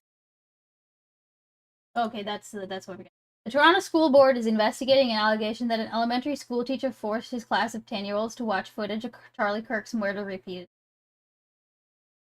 Okay, here, let's go back a little bit and see what he says about that. Story written by Raw Egg Nationalist, who is not a journalist I'm familiar with, I think. Now, of course, it would be easy to clown on this video, given that this is the only cited news article and it's from InfoWars. Oh, okay. But I actually want to engage on her point here. The point being that the behavior of these people is harmful, worth talking about and condemning, because these people inhibit roles in society that are influential even in just small ways, like a teacher would be. Now let's take a look at the characterization of Charlie Kirk we are given. But I think what happened to Charlie is hitting differently because, like I said on Twitter, he was just a fucking guy. He was a fucking podcaster. He was a guy who talked about politics. He was a guy who had conservative beliefs. Not everyone knows a billionaire CEO or a powerful politician, but they do know somebody with conservative beliefs. That's quite the contrast, in which someone uploading a TikTok, being happy about Charlie Kirk getting killed, becomes a bug person with influence on society, while Charlie Kirk, one of the most influential political actors of the last decade, gets reduced to someone holding conservative beliefs and talking about politics. There are very few individual people in American media who had as much clout as Charlie Kirk did when it came to influencing people directly, agenda setting within the right wing, and getting Republicans elected throughout the country. He has over 1 billion lifetime views on YouTube and led an organization in Turning Point USA with an annual revenue of over $80 million. Turning Point also has a PAC. They endorse candidates and spend money in races. He was unquestionably... Rare good Dan. Hey, Eon, welcome in. I'm assuming Dan is the 3 arrows guy. How are you doing? Oh no, it's true. National Post, Toronto. Okay. Grade 5 and 6 were short video in response to their questions about the U.S. conservative thingamabob. This doesn't work well. Wait, this doesn't. Wait, hold on a second. Oh, why it won't pull up? Like, this doesn't work well for my narrative. Yeah, I mean, to be fair, like, I guess I was too quick to dismiss it. You know, just because I found out it was Infowars. Let's take a quick look at this. Oh.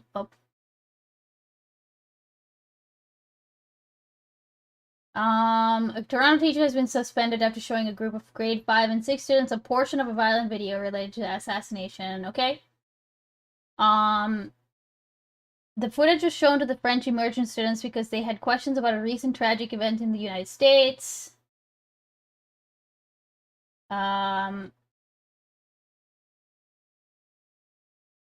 Declined to comment on media reports that the kids were forced to watch the shooting multiple times or whether any comments about Kirk were made. The Toronto Sun quoted an unnamed source who said multiple students were traumatized and told their parents, who in turn contacted school administration. The source also claimed the male teacher gave a speech to his students regarding anti-fascism, anti-trans, and how Charlie Kirk deserved for this to occur.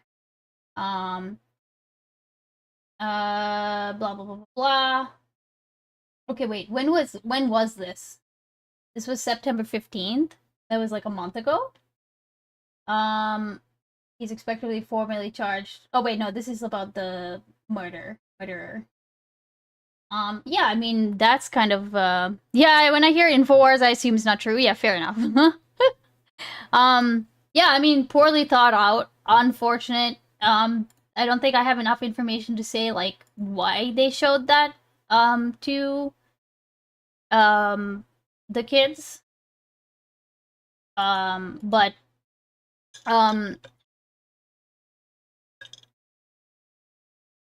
also, I'm gonna skip this race because I know she's gonna come in first. Give this short a look, by the way. Hey, are you still talking about this Kirk guy? Kralazant, welcome in. Welcome in.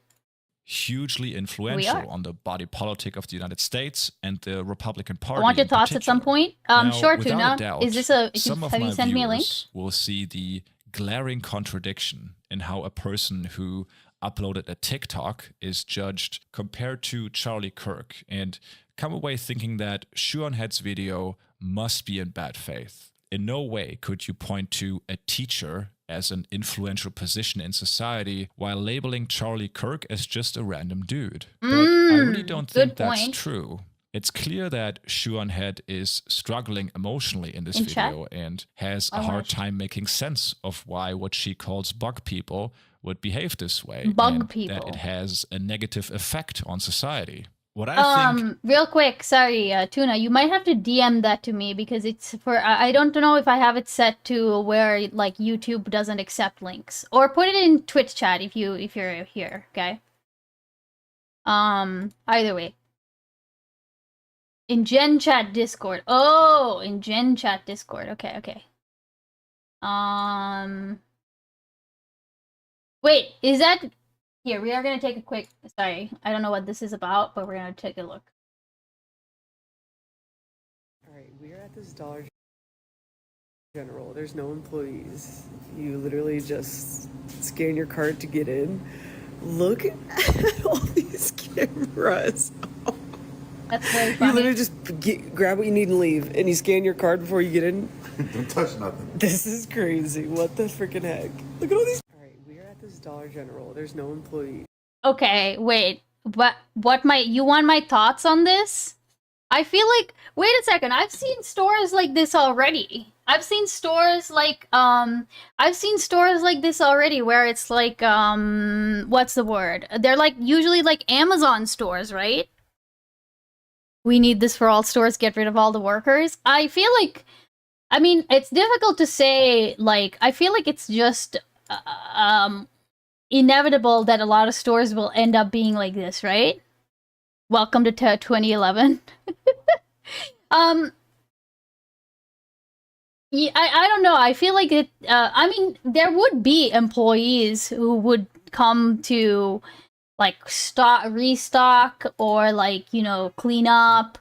But the actual like and usually there's like at least one employee like monitoring and making sure everything is like ship shape. I've never seen one where there's like just like 0 employee period. Unless it's like a employee who doesn't have to be there all the time, right? Oh, I didn't mean to do that. One customer at a time, slow ass, not convenient. Wait, what? It sucks, but over time, they'll automate anything they can. Yeah, here we go. Like, this is it. Amazon's just walkout technology relies on hundreds of workers in India watching you shop. Yeah. Yeah, I mean, in Bangladesh, W capitalism, W Indians. Yeah, I mean, I feel like that's just inevitable. Like, I don't think that me having an opinion about it would really, not that it doesn't change anything, but like, I feel like there's not really a way to go back and let, to kind of,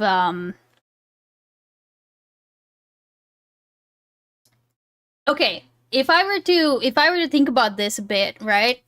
My main problem with this kind of system is that like a job is being taken away from like a local worker, right? And I say local as in like in this country. Or in the state or whatever the fuck. So like your local Dollar General doesn't have a local employee.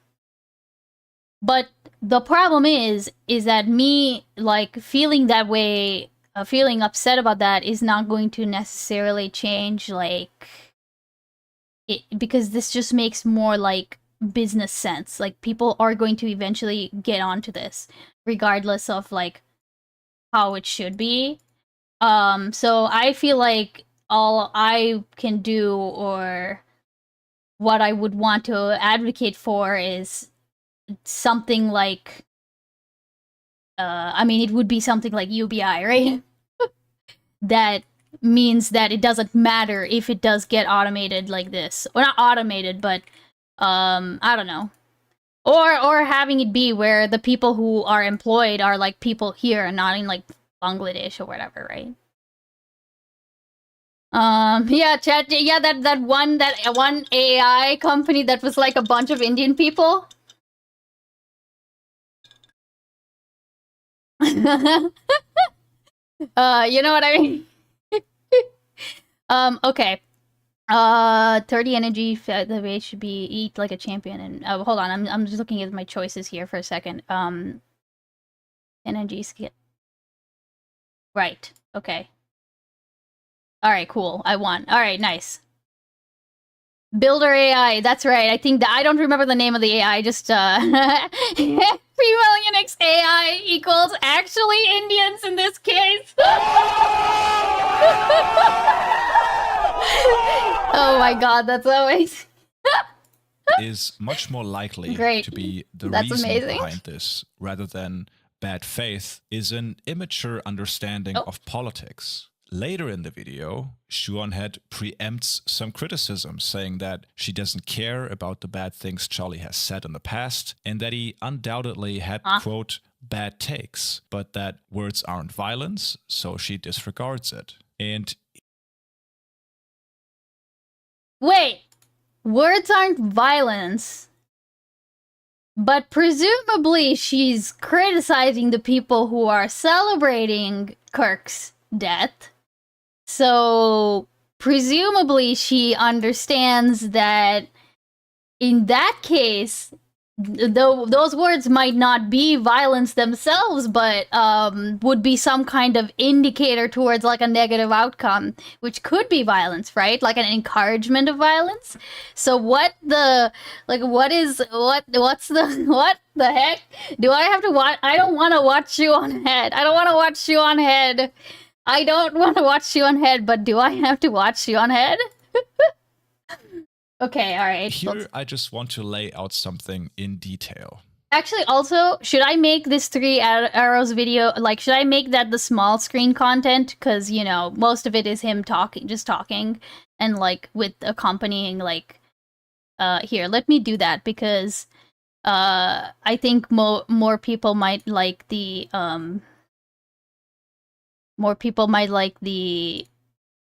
horse girls on screen. Okay.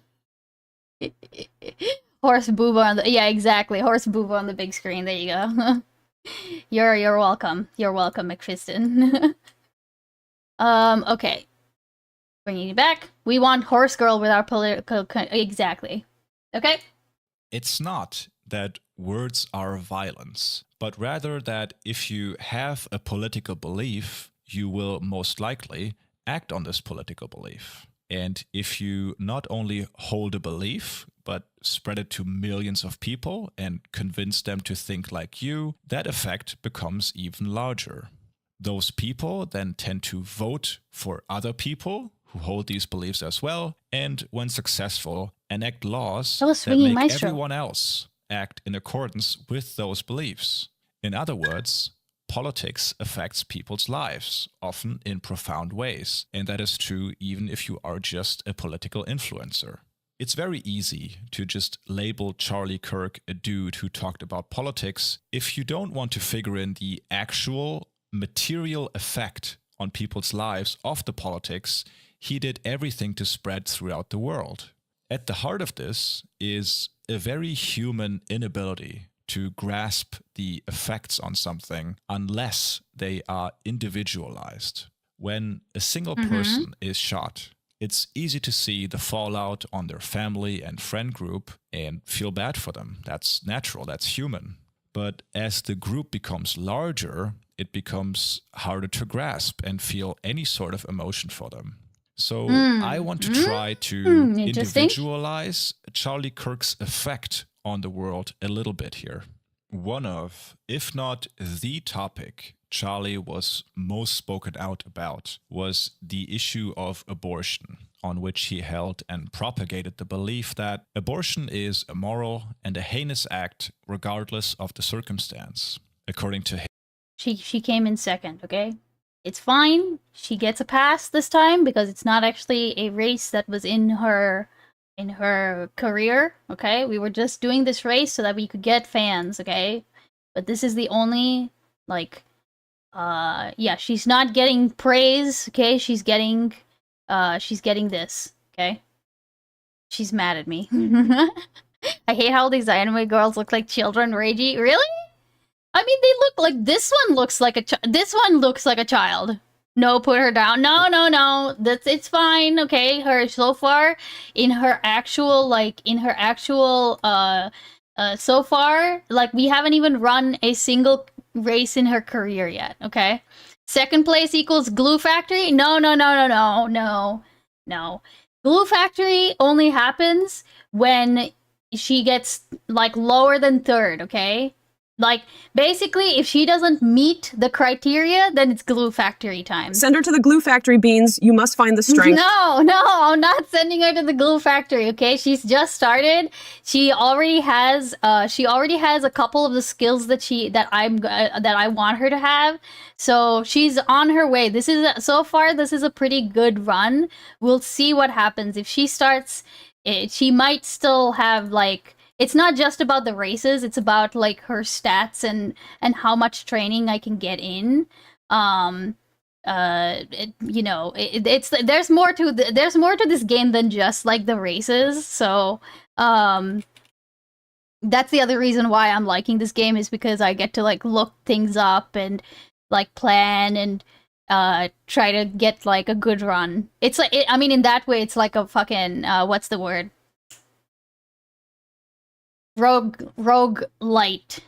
She's a racist. Send her to the Glue Factory. No, she's not a racist. Thank you for the $2, people. I've always tried to try horse meat, but horse girl meat is a forbidden delicacy. Listen, maybe you might find some in an IKEA near you. Okay, I am kind of disappointed that I don't think I've ever had those. Like, I never had the horse meat balls from IKEA. Okay, anyways. This included even fringe cases of SA, and that there are next to no cases where an abortion would ever be medically necessary. As he said in his Jubilee appearance, it is a growing consensus in the pro-life world that abortion is never medically necessary. What the fuck? Now, that's a belief. It's That's an not a extremist one, What? considering this goes further than even most laws restricting abortion passed in recent years. It's a belief that Schuon had probably disagreed with, but at the end of the day, it's just a political disagreement, right? Let me now just individualize the material effect of this belief and show it to you the same way that Charlie Kirk's killing has shown us the suffering of his family. In May 2023, the Washington Post published a portrait of a Florida family. Okay, real quick. What are you playing the Horse Girl game to? We're watching a 3 Arrows video about Charlie Kirk. That is what we're playing the Horse Girl game to. Thank you, Yamato. Thank you. Thank you. Thank you for pointing that out. Anyways. Deborah Dobert had discovered she was pregnant in August of 2022, and she, along with her husband Lee and their 4-year-old son Caden, were looking forward to welcoming the 4th member of the family. Early doctor's appointments showed that the fetus was healthy and thriving, so the family started making the appropriate arrangements of buying clothes, making space for the baby in their home, and thinking about names. The name they decided on was Milo. Months later, in November, a routine check showed that their fetus had a lethal congenital disorder that prevents the development of the kidneys. Without kidneys, a fetus cannot produce the amniotic fluid necessary to help the lungs expand. Sadly, there was no way that the child she would give birth to would survive. Their request to terminate the pregnancy was denied, as the fetus still had a heartbeat, which in Florida negates any exceptions of fatal fetal abnormalities. This family, the Doberts, was forced by the state to carry that child to term, even though there was no chance for the child to survive once the umbilical cord had been cut. Months later, Deborah went into labor and was accompanied by her husband and her father, who, despite all odds, hoped for a miracle and that the baby would somehow pull through. After going through the painful, hour-long process of giving birth, Deborah and Lee held their baby and watched it struggle and gasp for air, unable to breathe. This lasted 99 minutes until Milo passed away. The family held a funeral service for Milo, and after everyone else had left, Milo's grandfather, Peter Rogel, stayed staring at the urn, trying to reconcile his own misgivings about abortion with the torment he saw his daughter and family go through. Quoting from the article, now he was haunted by the sound of Milo gasping for air and the sight of his body struggling to ward off a death that had been inevitable for 3 long months. To me, it's just pure torture, Rogel said. Holy the law fuck, dude. has created torture. This story, which... Dude, like... Like, imagine the... Like, imagine being so...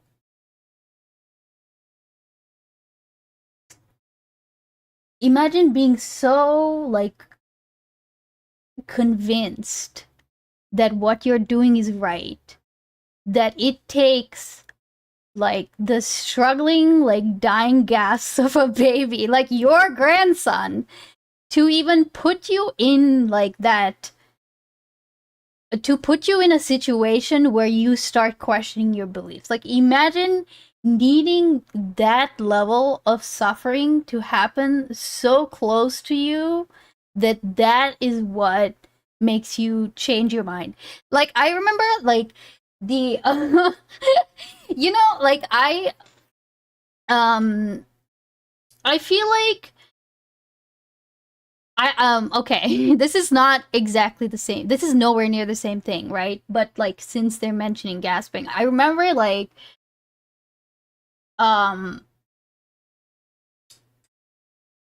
when I used to own rats, right?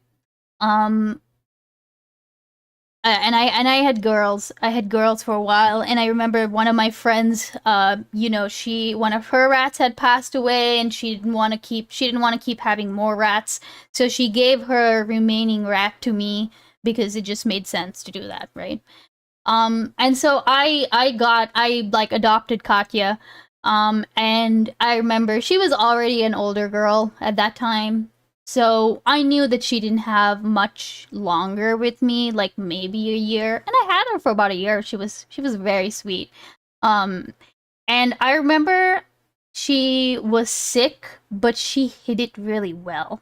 And I remember thinking, like, you know how you have that moment, you have that like period in an old animal's life where you're like weighing out how many good days they have versus how many bad days, you know? Like they might still have a few good days in them. And it was like that with her, right? Where I just kept holding out to see, how she would do. And then I remember one day I came home and she was gasping, like she was struggling to breathe. And I remember thinking, like, I remember having that horrible realization that I had waited too long, you know? And I remember crying the whole time. And I was so like distraught because I just realized I've waited too long, you know? I felt like I was being selfish, right? Because I felt like I was being selfish. And I remember thinking later, like, no, I did what was best for her. I put her down. And like, but that moment was like when I was like, okay, I think there is something to going out on a high note, rather than like waiting to see if they would have a good day, like I remember that drawing me back and being like, okay, be a little smarter, be a little bit more objective, not just thinking about like trying to put off like my pain, right? um but that I feel like that's such a far cry from something like this where it's like there's no chance, like you've been told there's no chance, right? So for you to like see, I don't know, dude, this fucks me up. Like, yeah. Yeah, pro-lifers should be forced to watch videos of that stuff. Yep.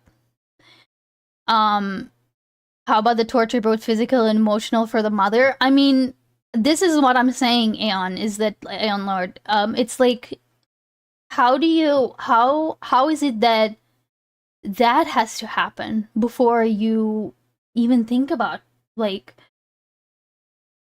what your vote or what your support or what your belief means, I understand if people, just like with me, if something needs to happen to you before you'll truly get it,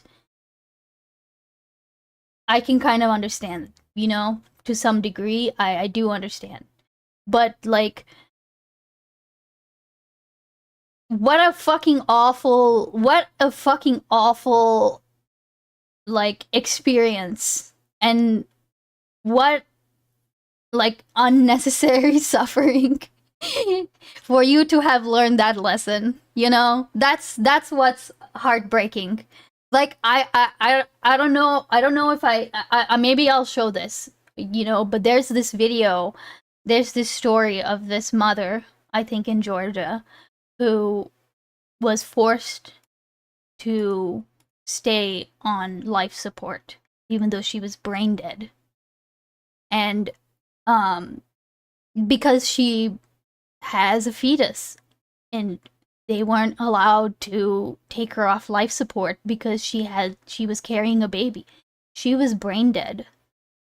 And there's this truly awful video, which I do not recommend you looking up if you can't look at that stuff. There's a video of her son like sobbing on the like next to her. And it's like, who needs this? You know, who out there needs this to happen to them or to someone that they care about before they'll actually realize what they are supporting, you know? Like, who needs that? Who needs to see this and watch that kind of suffering? Even I can't handle watching it myself, you know? But who needs this to happen to them before they'll think different, you know? It's crazy. It's crazy. She couldn't let go and held on too long, but also I couldn't blame her. I get that. And also, welcome in, Emmy, Johnny Doe. Yeah, we got a nice Sleepy Joe in the background. Always leave the club before the lights turn on because you feel the party's over. I've been there. No, I understand that, Testy. It's not, you know. Sounds like he was delusional till the end that some miracle would happen. I get, and honestly, listen, I get that, but it's also like, no. Some part of you knows that's not gonna happen, right? And is it worth, like, I think that's the best question. You know, I feel like that would be interesting to ask that man. Was that worth, like, was that hope that that his baby would come out just fine? Was that worth having to listen to his grandson, like, struggle to breathe? You know, was that worth it? Because if it wasn't, if you're gonna remember that for the rest of your life, I don't know. That wasn't worth it. This is why you must send character to Glue Factory. It's for her own good. No. But yeah, I know that that's happened, Krail, but like that was the first time that I'd seen like that video, like of like I saved it. Maybe I will show it at some point because it's something that I think people need to see it. People need to understand that this is what would happen if you're a woman, if you have a womb. This might happen to you, right? Especially if you live in a state that like outlaws abortions, right?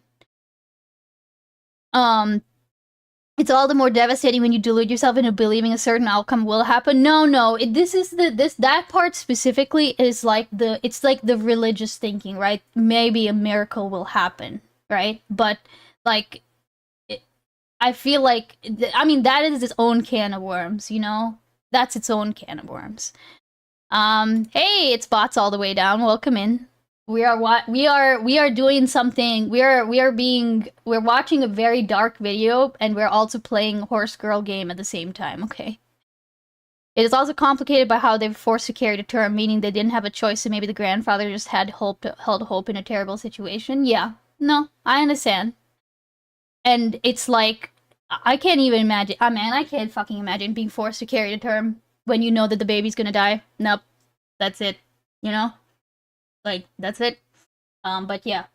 Stayed with me ever since I read it, and which creates a dread inside me as a young father myself, is merely a drop in the ocean of suffering of the politics that Charlie Kirk enthusiastically supported and spread. So much so that I even had trouble finding the story again, because there are just so many instances of a family going through something very similar. Wow. And don't get me wrong, Charlie Kirk didn't cause the Potter syndrome in Milo. He didn't sign the heartbeat bill into law that forced his family to go through hell. He didn't overturn Roe v. Wade. If Charlie Kirk never saw the light of day, it's not unlikely this story would have happened just the same. But in his life, he was clear that this kind of suffering was not just perfectly acceptable, but necessary to have his own fundamentalist views placated. Charlie Kirk wanted to see and did everything in his power to see come to fruition a total ban on abortion, except for when delivering the baby would end the life of its mother. And even that exception is a total joke, because in a medical emergency, it's rarely 100% clear cut like that. But what is clear to the doctor in question is that if there is a shred of doubt that delivering the baby would 100% kill its mother, his life will be ruined and he might get thrown in jail. Now, I assume Shoe-on-Head and others will be puzzled by me even bringing up Milo's story, considering that there is no obvious connection here. No, it is very much a chilling effect, right? Like, it is a chilling effect. There's no way around it. They know that these cases are not clear cut. Like, anyone saying that these exceptions, that there are exceptions, y'all don't know what y'all are talking about. That if anyone, and I have been told, oh yeah, they make exceptions for rape, incest, life of the mother. But yeah, it's never that clear cut. And because those laws exist to say it is only in these cases, life of the mother has to then be established. You have to make sure you're at a facility that won't do the wishy-washy thing and wait longer when your life is on the line. You have to there's so many barriers that mean that, especially if you need the life of the mother thing, it could just be put off until it is too late. Why like, they know that will happen, right? Yeah, exactly. They will err on the side of the law. They don't want to be sued. They don't want to be penalized. They don't actually do it in practice due to penalties for not following the ambiguous legal wording. Yeah, I mean, I just don't think that, like, yeah, I think I heard about that one too, Testy. It is just language that is meant to try to placate people and to try to essentially they're trying to get people who are more moderate, to agree with it or to not buck it, right? Like, the funny thing is, you can have your own personal misgivings about abortion. You can have your own personal, like, line on when you think life begins, like life as in, like, life that's worthy to be treated in every aspect as, like, a full, like, human being. But I personally am like, if you don't like abortions, you don't have to get them. That's it. You don't get to tell me that I can't have a medical thing done to my body, right? Like, the baby wouldn't be here if it weren't for me, right? The fetus doesn't take precedent over me. Period. That's it. The end of story. End of story. So yeah, I just don't, I continue to not understand. Like, I mean, I know why. It's not like I don't know why. But I don't understand how, like, they don't, like, I understand. I mean, it's about control. It's about a lot of things. It's a conversation that's been had a lot of times, right? But, yeah. And here is a point I really want to drive home. Politicians pass laws that affect the lives of people, and those Republican politicians that passed Florida's it's a video about Charlie Kirk by 3 Arrows. So far, it's very good, and he is talking about abortion. Yes. Heartbeat bill in 2022 are to blame for the suffering that this family had to endure. But that is not the end of the story.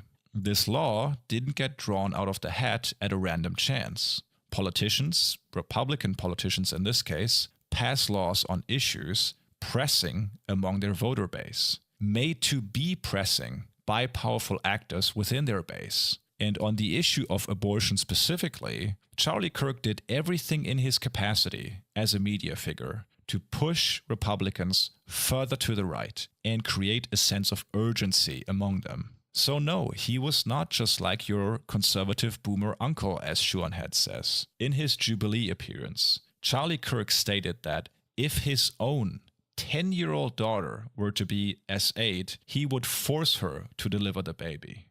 Jesus he was Christ. an extremist, and he spread his extremist beliefs as far and wide he could in the stated aim of getting. I will open up that link, but we won't watch it right now because I think that we need to. I don't want to start. I don't want to take away from the start. The stud lock is not related, but yeah, I will watch it. Like the Florida heartbeat bill passed. Sadly, he did so with great success.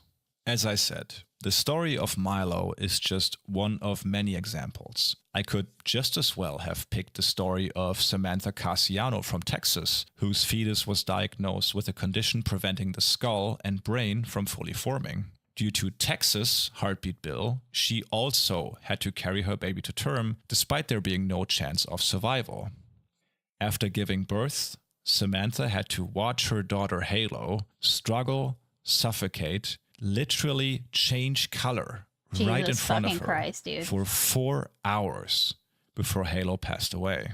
There are, of course, also at this point probably thousands of cases where women were allowed to terminate their pregnancies due to the non-viability of the fetus, but only after developing sepsis, hemorrhaging large amounts of blood, and becoming infertile because hospitals are scared of terminating a pregnancy too early. Jesus fucking Christ. I don't want to suggest Schuonhead is okay with any of this, but Charlie Kirk was perfectly fine with this as long as he got his way. On the issue of gun violence, he now famously said that he was okay with it if that was... Since we seem to be moving off of abortion. Umamorphs. Nice one, Vic Mephiston, nice one. The price the country had to pay for the Second Amendment. So I have no reason to believe that it would be any different here. And just as the story of Milo was... That one, you know, I'm going to be honest with you. That specific thing that he said with gun violence, the unfortunate... what was it that he said? Here, hold on. Just to pay for the second. I think that one is like one of the few things that I kind of understand, you know, not where he was coming from, but like it's like one of those oh my god. It is an example. Okay, it is a very good example of his words coming back to bite him in the ass. But that is one of the more like I can see where he is coming from in the sense that he likes the Second Amendment and he's basically saying out loud what all Second Amendment believers already think. Does that make sense? And that's not, I don't think that specific thing is limited to conservatives. Does that make sense?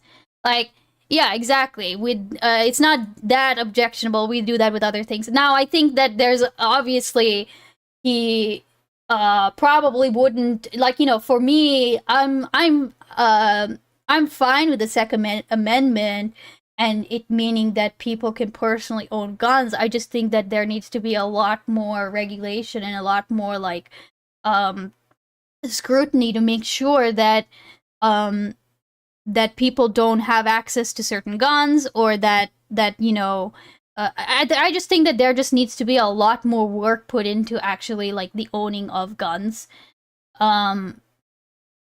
For me to be comfortable saying that, right? Or for me to be comfortable being like 10 toes down, yeah, Second Amendment, right?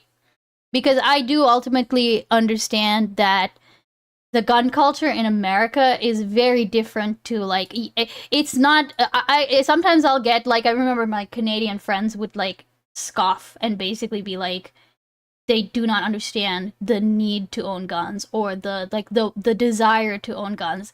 And that is like, I'm not like that in the sense that I understand there is a difference, right? That cannot be easily explained to people who live outside America.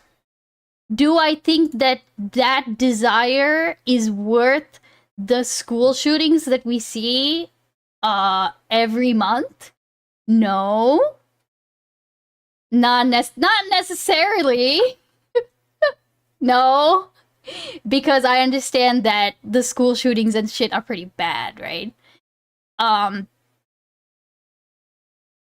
That horse has huge. Oh my god. I think it's worth it. I think it's worth to have a cost of, unfortunately, some gun deaths every single year so that we can have the Second Amendment to protect our other God. Right. That, I mean, the thing is that, like, that statement in and of itself, Testy, is more like an admission of what exists. Like, he's saying, I'm fine with what exists right now, you know? I don't know if he said, I don't know what his opinions are on, for example, like, more gun control. I'm assuming he didn't want that shit, but, like, you know what I mean? Yeah. Kirk did not expect to be one of the eggs when he said that. Well, I don't think anybody does when they talk about, like, okay, this is the other, funnily enough, that's what, like, most people, when they think about these abortion, and going back to that first example of that first family, right? The Dobers, I think. They don't think that it will be them listening to their child gasp for breath, right? Like, they don't think that it will be them who has to, like, perform an abortion on a child that they wanted to have.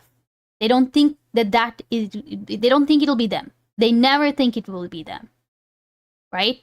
They always have this person in mind who uses abortion as birth control, who, like, you know, when you talk about like people on welfare, they always think of, like, welfare queens.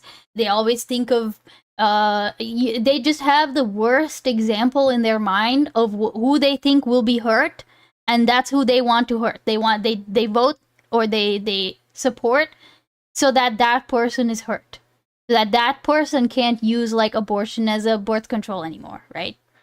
No one thinks the leopard will eat their face. Yes. In Scotland, there was one school shooting back in the 90s. We banned them not once since then. It's bossed all the way down. Like, to be honest, like, that's great. Don't get me wrong. It would have been really cool if that was the approach that America took. But I think that it goes deeper, like, because of why we have the Second Amendment, like, the history behind it, the culture, it's just so different that it's not as simple as saying, like, okay, if there were no guns. Obviously, if there were no guns in this country, if like the random populace couldn't own guns, then yes, it would be very different. We would not have this many school shootings. But I think that, like, it's not that it's not helpful. I just don't think that we can compare them. Like, what I would much rather do is focus on, like, getting people to agree this is too far, but also I understand why we can't just go back to zero tolerance of guns. We can't do that, right? We had the same gun stuff as you guys. You guys got our gun culture from us. Yeah, but you see, you do understand, like, that's why we have hung on to them, right? Because, like, it's not just hanging on to them, it's hanging on to why they are quote-unquote needed, right? There's still mass shootings in Europe, though, even though they have stricter gun laws. Would we make the same arguments towards Europeans on their gun laws? You can make the same argument about anything. I mean, I just think that, like, I'm just trying to approach it in a more realistic way, because I know that we would never be able to. Okay, I think that's what I'm trying to do, right? I'm trying to be realistic about it and say I understand that there will be people who will never give up their guns. Never, right?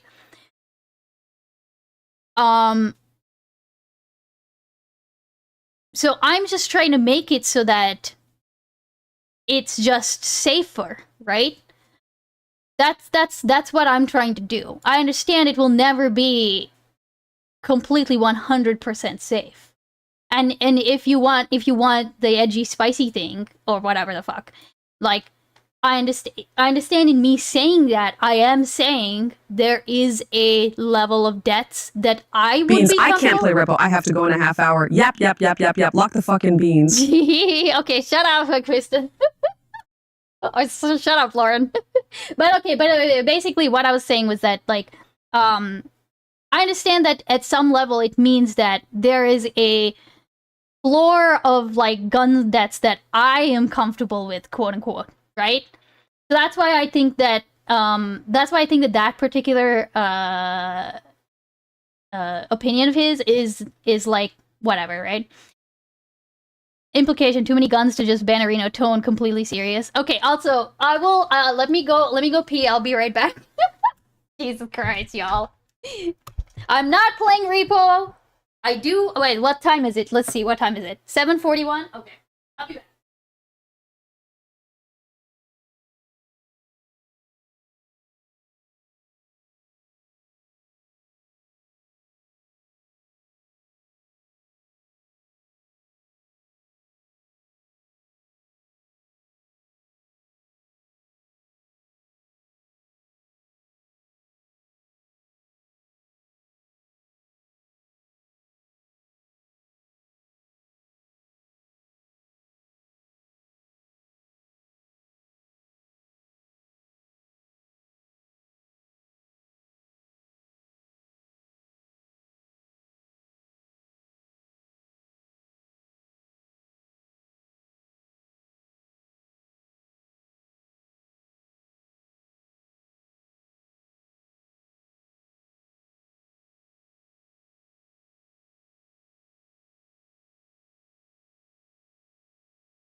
All right. Let's get back into it. Oh. Amendment. So I have no reason to believe that it would be any different here. And just as the story of Milo was just a random example out of many, the same goes for the issue of abortion itself. You can take your pick. Abortion, gun violence, taxation, LGBT issues, the ongoing extermination in Gaza.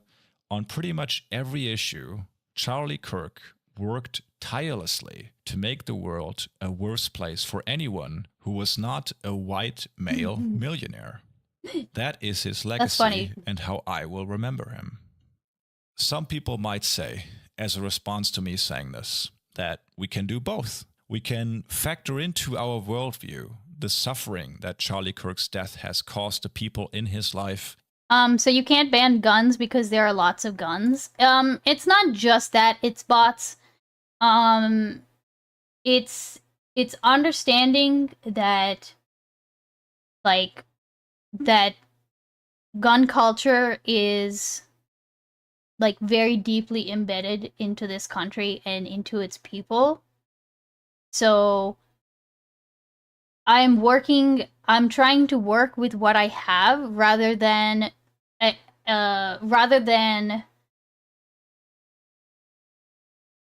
trying to enforce something which I know will never happen.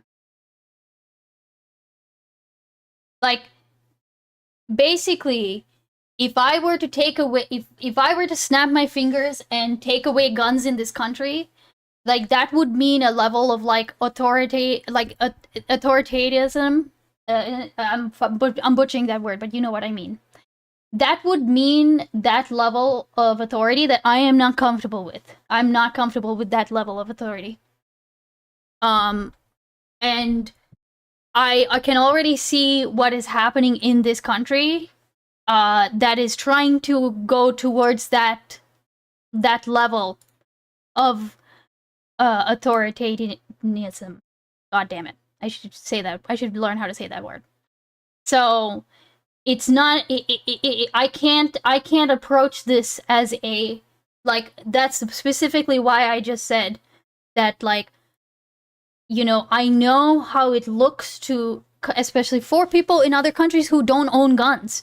Canada, like I can't explain this to my Canadian friends, right? Because to them, they don't have guns. They don't have guns in the same way. I mean, obviously there are some guns, but they don't have guns in the same way we have, right? And that's what I'm trying to explain to you, I suppose, right? Hey, socializing sapien, welcome in. A gun buyback would be a good start, yes.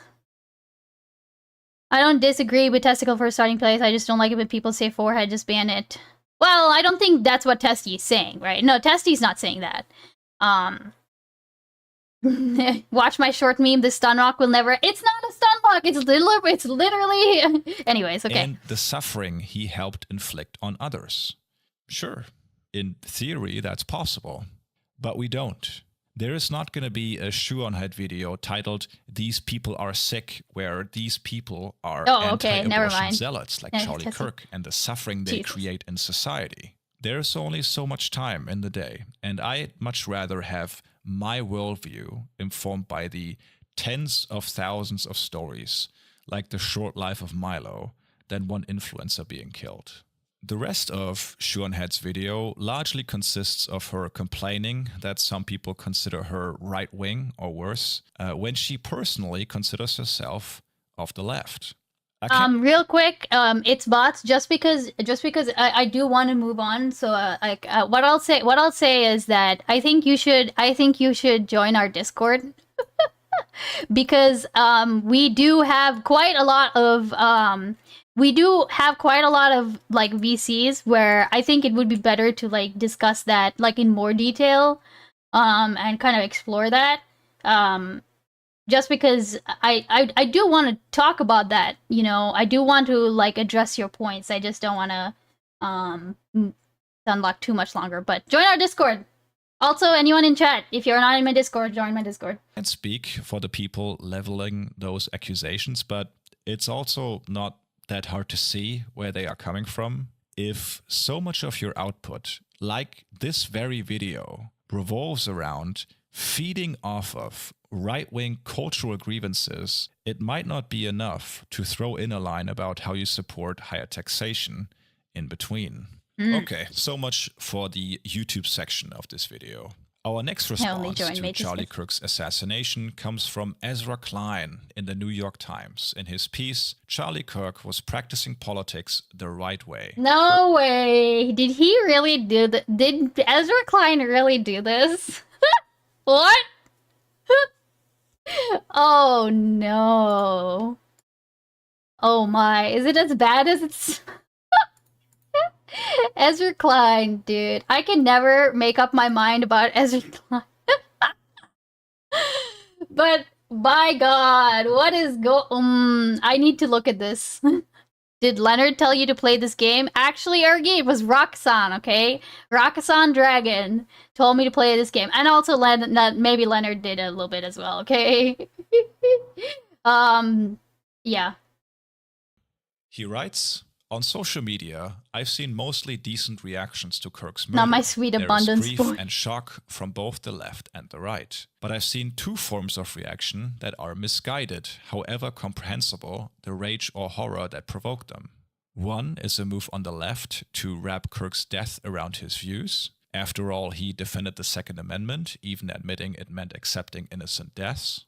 Another is on the right to turn his murder into a justification for an all-out war, a Reichstag fire of our time. Here we see a similar reading to the one I criticized earlier in the video about the left wrapping Kirk's death around his views. Again, it's not merely his views that made Charlie Kirk's political influence a net negative on American society. In a vacuum, Charlie's views on abortion are just as important to me as a disagreement about which Metal Gear game is the best. It is that Charlie Kirk used his powerful position to create material harm and suffering for other human beings, an amount of suffering that dwarfs any suffering felt by his family. So that is the suffering that we should direct our attention to. The second issue. 1.2, the slow talker. No, I won't be able to follow. The reduction of Charlie Kirk's views to defending the Second Amendment. If you wanted to pick a view of Charlie's that characterized his beliefs more faithfully, you could link a clip of him saying Jewish donors were funding anti-whiteness in the United States. Kamala Harris wanting to kidnap your children via the trans... Okay, hold on. I will try, okay, since more than one person has asked, but if I can't keep up, then... agenda, or arguing in favor of public televised executions. But again, the views themselves are only secondary to me. The third issue is equating the left, pointing to Charlie Kirk's views and effect on the world in the wake of his assassination, with the actual United States government using his death to even further crack down on free speech and dissent. But we'll get to the Reichstag fire in a bit. In the early section of Ezra Klein's article, he lists numerous examples of political violence recently occurring in the United States. He points to the plot to kidnap Democratic Governor Gretchen Whitmer, the break-in into Nancy Pelosi's house, and the near assassination of Donald Trump. Arguing with Americans over guns is like arguing with crackheads over crack. Respectfully decline. That's fine. I'm not going to force you to do that. I just would encourage you to think outside of like the box a little bit, and again, I'm trying to go for what is like, I'm trying to go for what I can achieve, right? Because there's plenty of things that are happening where I can take like a stance that seems very common sense and that I agree with. Like personally, if I could snap my fingers, have no guns in this country, and have no issues with removing guns in this country, I would do it. I would do it. I would do it, right? Because I know what the data says, or like what the outcomes, like what those outcomes would be. But I can't do that. I can't get from point A to point B by just snapping my fingers. So then then the question becomes, what are you accepting? What are you saying you're okay to in order to get to B, right? What are you saying is, like, do you really think it wouldn't happen? That people would kill each other over, like, the government taking away their guns? That's what I'm trying to say, is, like, you have to think about what it is you're saying you're fine with. And that's just assuming that it was, like, democratically, like, agreed on that this would be, like, this would be the outcome. The alternative is the government just saying, we're just gonna do this now. Are you okay with that? Like, I'm just saying, you need to think about those things. But I also understand it's not easy for people in other countries or people with like really strict gun laws who have that very like, it's just easy, just get rid of the guns. Like, I understand that it's not easy for those people to think of those things because it's just really easy to say, no, this just makes sense, just don't have guns. Right? That's it. A way of doing politics that deserves condemnation, no doubt. He then writes, you can dislike much of what Kirk believed, and the following statement is still true. Kirk was practicing politics in exactly the right way.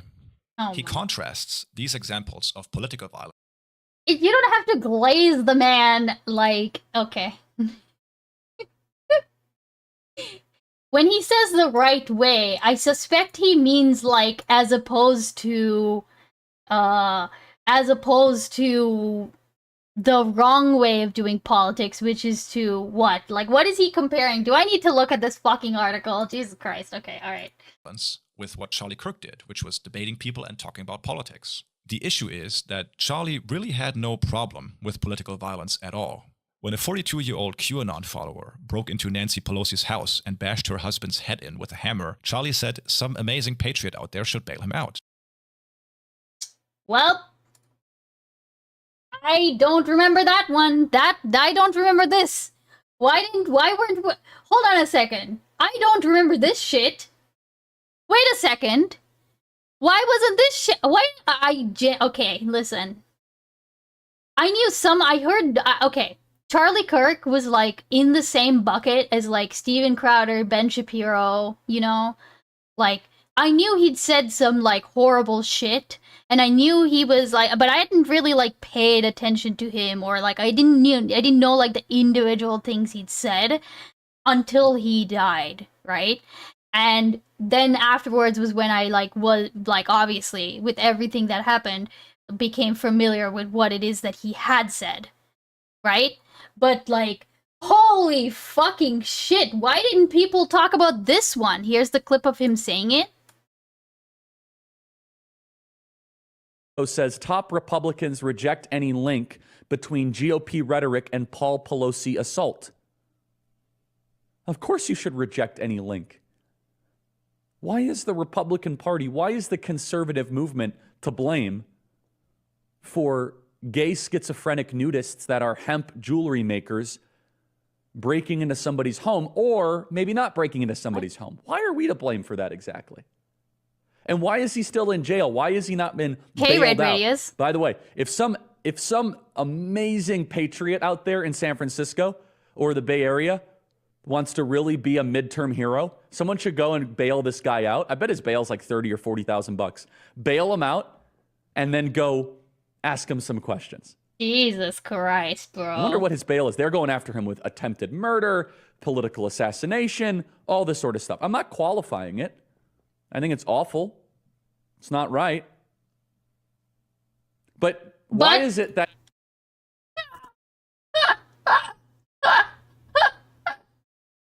Oh no!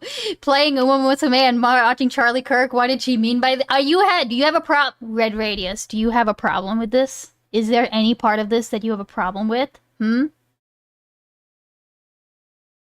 Chicago, you're able to commit murder and be out the next day? Why is it that you're able to trespass, second-degree murder, arson, threat of public official, cashless bail? This happens all over San Francisco, but if you go after the Pelosi's, oh, you're let out immediately. Got it. And by the way, why is it that the media hasn't mentioned that there were all these allegedly far-right websites that popped up attributed to him, and then they were taken down a few days later? Who's to blame for that exactly? By the way, as soon as I read those far-right websites that were supposedly attributed to him, I told my team, this is so fake. This is written as if it's a leftist trying to make it seem as if it was somebody on the right. It just seems so artificial. Jesus Christ. Thank you for that. He's on record saying Joe Biden should be jailed or put to death over his immigration policy. As one of the largest voices in conservative media... What? Huh? 2-year-old QAnon follower broke into Nancy Pelosi's house and bashed her husband's head in with a hammer. Charlie said some amazing patriot out there should bail him out. He's on record saying Joe Biden should be jailed or put to death over his immigration policy. As one of the largest voices in conservative media, he did everything he could to prolong the killing and suffering of Palestinians. Sure, Charlie Kirk was more civil about it than some random TikTok influencers celebrating his death, but at the end of the day, he really had no problem with political violence as long as it was packaged the right way and directed at his enemies. The article goes on.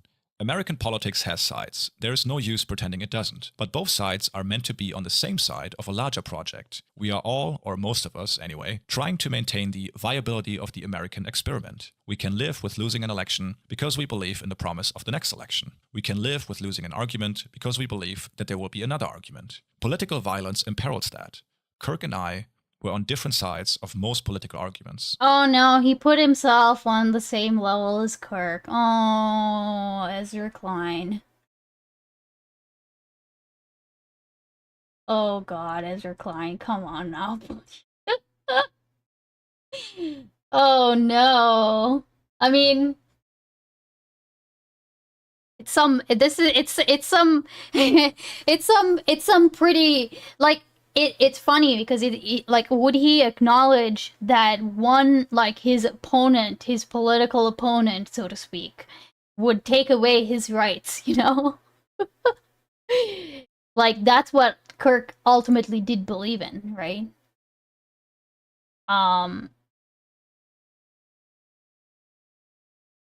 You're not the same. You're not the same. You're not the same. You just have to accept. Like, I don't think he doesn't understand that. We were on the same side on the continued possibility of American politics. In other circumstances, I might co-sign this section of the article. I like Ezra, but he was fucking stupid about the Kirk stuff. Yeah, I think that, like, I mean, I go back and forth on Ezra, you know? But, this is, like, this is a pretty shit take. That he was like doing good, or he was doing it the good way, when that's not that shouldn't be the focus of, like, that shouldn't even be what you're saying at all, right? Like, that's not what you need to be saying. Why do you need to say it? For what purpose do you need to be saying this? Like, are you trying to make a stand against political violence? Is that what you're intending to do it with? Like, why would you do it with Kirk? Like, you can decry his murder. That's fine. But then you don't have to, like, go and make this point with Kirk, right? Oh my god, I can't. When in reference to someone whose organization literally bussed people like to the January 6th riots, which was a violent attempt to disrupt the process of vote certification. Wow. Charlie Kirk boasted about sending 80-plus buses full of patriots to D.C. to, quote, fight for the president. Now, trying to be charitable, Turning Point USA didn't know it was going to turn violent that day, but this takes us back to the central point of this video. How do you think this happens? The rioters that day were relentlessly gassed up and told that the election had been stolen by the conservative media, being told that they had to fight or they would lose their country. You can't constantly push people to the brink, raising the temperature wherever you can, and as soon as it spills over, wipe your hands of any responsibility. One day after the election, Charlie Kirk was already leading a stop. Especially when they don't do the same for us, right? Like, if you went to a protest and the protest was like 99.9% like non-violent, right? You still get blamed for the small amount of people who were violent or who were misbehaving or whatever the hell else, right? And that's fair if you want to hold it to both sides, but that's obviously not what they do, right? The Steel Rally in Phoenix. Until his death, he continued to spread the lie that the 2020 election had been stolen. Charlie Kirk wasn't interested in the continued possibility of American politics. He would have been happy if Donald Trump's plot to secure fake electors and have them be chosen by Mike Pence instead of the real ones had been successful. And is there anyone out there that can say, with a straight face, that if Charlie Kirk had lived to see Donald Trump defy the Constitution in 2028 and secure a third term, he would have any problem with it? No. And it's silly to pretend otherwise. Having now talked about two reactions from the supposedly other side of the political spectrum that Charlie Kirk was on, I'd like to move towards the myth-making happening on the right. And there are a lot of statements we could pull from, but I'd like to focus on the WrestleMania-esque memorial service held on the 21st of October. I saw a bit of that. That was so fucking cringe, dude. All gave speeches. This service was so embarrassing that I honestly felt bad for Charlie, this being his send-off. When Charlie Kirk was shot, many people expressed the sentiment that we shouldn't focus on what he did, but on his humanity and the suffering his family was going through. That call to compassion, however, stands in stark contrast to much of what was said at his memorial service. A good number of the speakers didn't seem to care about Charlie or his family at all. It was all about the movement, the sacrifice, the martyrdom. Here's an excerpt from Jack Posobiec's speech that day. The true word for what Charlie did was sacrifice. You see, the difference between murder and sacrifice is that sacrifice is a gift. Nazi Charlie rally? Kirk died for all of you. And the question of our time Will Western civilization endure, or will it fracture in two, like so many predict? Well, I say to you that a century from now, when they write about the 2 or 3 pivotal moments that led to the saving of Western civilization, they will write that the sacrifice of Charles James Kirk Jesus was a turning Christ. point. No! You know, I'd love to quote something less explicit What? and analyze it for you, but Jack Posobiec makes it all so transparent that there is barely any room for analysis left. He literally says that Charlie Kirk's death is a gift, which I wouldn't want anyone to say at my memorial service. He says that Charlie sacrificed himself, not in life, but in death specifically, which Jesus is just not fucking true. Christ, I'm dude. pretty sure if Charlie had known he was going to be shot that day, He wouldn't have taken gone. to the stage. His killing was just a thing that happened, not him giving up something for the greater good. But Well, you see, because Charlie isn't alive, to say, no, that's not what I wanted, right? He's not alive to say that, so they can say it, right? It's almost like the,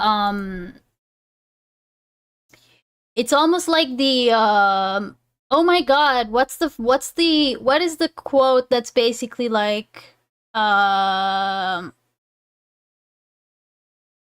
it talks about the unborn, because the unborn can't speak, right? That's why people use them all the time for, like, to say things about the unborn and what the unborn would have wanted, right? They can't speak.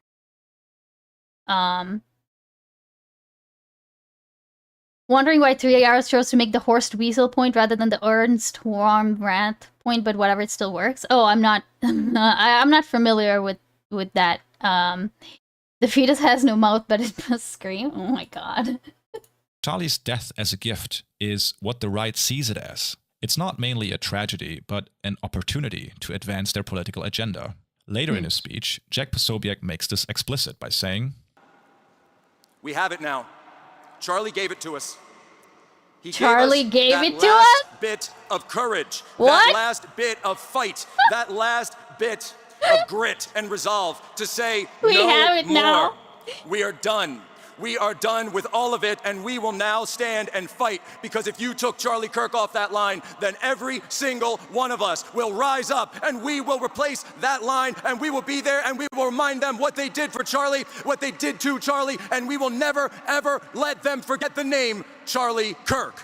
Jesus fucking Christ, what you see dude. in this section This of is some Jesus shit right here. Like, this is like that statue that was apparently commissioned where... No, if I speak, I will say something. There was all I will say... There's a statue that was commissioned. Apparently, I've yet to fact check this, okay? So take this with a grain of salt, but there's a picture going around of a statue of, like, Jesus standing next to Charlie Kirk, and he's covering Charlie Kirk's neck with hand. Like Jesus is, okay? And that's all I will say about that statue. Namaste, yes, namaste. I disavow the killing of Charlie Kirk. What is this? From the words of Charlie Kirk, I was so moved just to hear it between services. You're hearing something the first service didn't. First, I want Church plays AI-generated audio of Charlie Kirk. you to know I'm fine, not because my body is fine, but because my soul is secure in Christ. No. What? This is what? What? What? What is happening? Death is not the end. It's a promotion. Don't waste 1 second mourning me. Double down on truth. Double down on courage. Double down on your faith and on your families. That is how you honor me. So was this during his memorial? What? What is this? There are AI videos of Charlie, like, growing wings and flying to heaven, by the way. Okay, listen, that shit... look, that shit is like... Okay, hold on. That shit...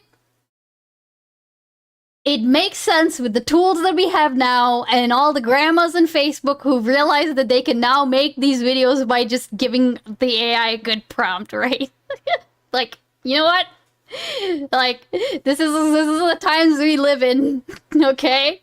But like, this actually looks like this was played at his memorial. Oh, this is at a church. Dry your tears, pick up your cross, and get back in the fight. Do it with joy, do it with strength, and never ever let evil think it won. This is actually, this is sick, dude. Sounds sick. Czechoslovakia's speech is a summary of the general meaning and purpose of this Why memorial couldn't they service, get someone cool to while say a like regular Tupac? memorial service for a person might focus on their Actually- life and Sorry, I'm so sorry. Wait.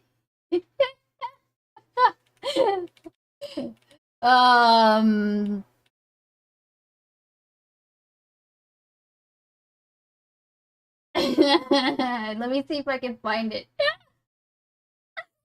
Y'all, you know when Drake used like Snoop Dogg and Tupac AI in his in his like beef with Kendrick. Did y'all ever see the reaction of Snoop Dogg when he found out that he was in like the Drake song? And that he was like that he had used like AI.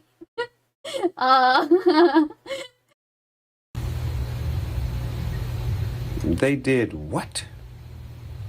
When? How? Are you sure?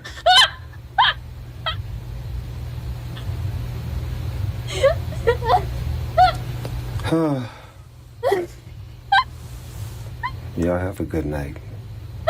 And to all. Right off, everybody calling my phone, blowing me up. What the fuck? What happened? What's going on? It's so good, dude. Actually, perfect alert. Really? You think so? I'll add it. The "Are you sure?" gets me every fucking time, bro. Wait. They did what? When? How? Are you sure? Yeah, I should cut it like right there. Are you sure? Oh my god. Okay, alright, Testy. Enjoy your turkey stuff. the grief felt by everyone that knew them. Here we see a focus on mobilization and collective empowerment. We are done. We are done with all of it. Done with Oh what? my God. How does this relate to Charlie's life or death So at good. all? It doesn't. This so-called memorial service only serves to transform his death, which itself was pretty meaningless, into a collective myth. Grief into resolve and collective struggle. That's why it looks like a Trump rally, not a memorial service. Grieving Charlie is interesting. not something personal, No. but a political duty. His personal life is secondary to his death being proof of the hostility of the movement's enemies. What they did to Charlie, you took Charlie. Who is he talking about here? Their political enemies. The grief and anger about Charlie Kirk's sudden death is used to bind a people to a cause and justify their own hostility.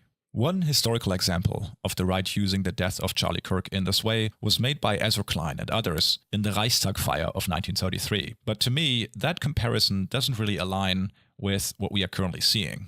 The Reichstag fire instilled a fear of chaos and disorder on the German public to a degree that they were willing to give up personal freedoms in exchange for perceived security. Charlie Kirk's death doesn't have that effect. Despite the gist of Ezra Klein's article and YouTuber Shuonhead explicitly saying, "We are all Charlie Kirk," the average person won't feel significantly more in danger because of what happened to him. The more apt comparison would be the killing of Horst Wessel, a member of the Nazi Goon Squad Sturmabteilung. Wait a second. Hold on. Oh, Horst Wessel. Okay. Oh, okay. All right. This is what Chip was saying earlier. Okay, I understand. I understand now. Who was shot by two members of the Communist Party in 1930.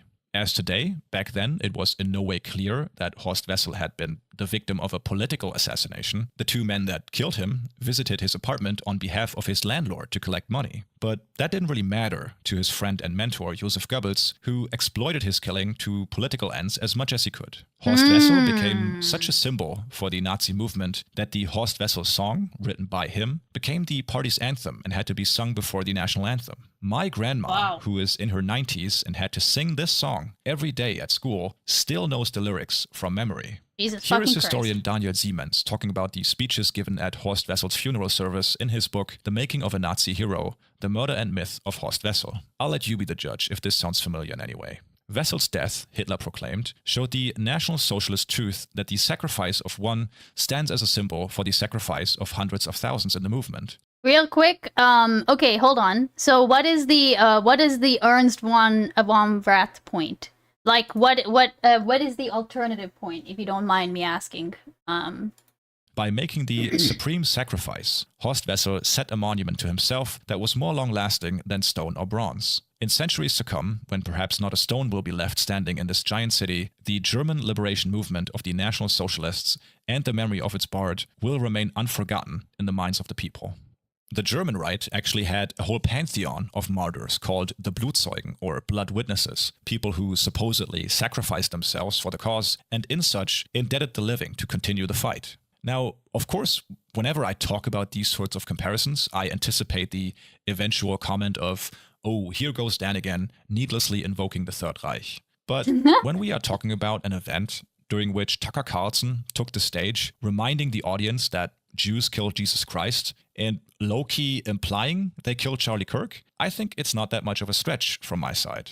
Oh, small correction here. Tucker Carlson didn't actually say Jews. He said, quote, guys eating hummus, which isn't even subtle enough to be a dogma, really.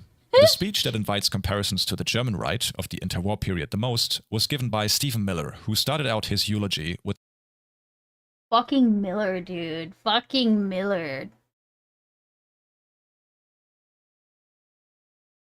the Facebook quote. I am reminded of a famous expression. The storm whispers to the warrior that you cannot withstand my strength, and the warrior whispers back, I am the storm. Our enemies cannot comprehend our strength, our determination, our resolve, our passion, our lineage, and our legacy hails back to Athens, to Rome, to Philadelphia, to Monticello. Our ancestors built the cities, they produced the art and architecture. Okay, sorry. Real quick. Von Rath was actually assassinated for political reasons as far as I know, whereas Wessel not fixing that. Oh, well, right. Wasn't. Okay. But here's the thing though, is like, I think in terms of the he's not winning this one. We're alarm clocking this, okay? This is fourth. This didn't happen. This is about to not happen, okay? Wait, can I not? Oh wait, it's okay, yeah, I can do it again. I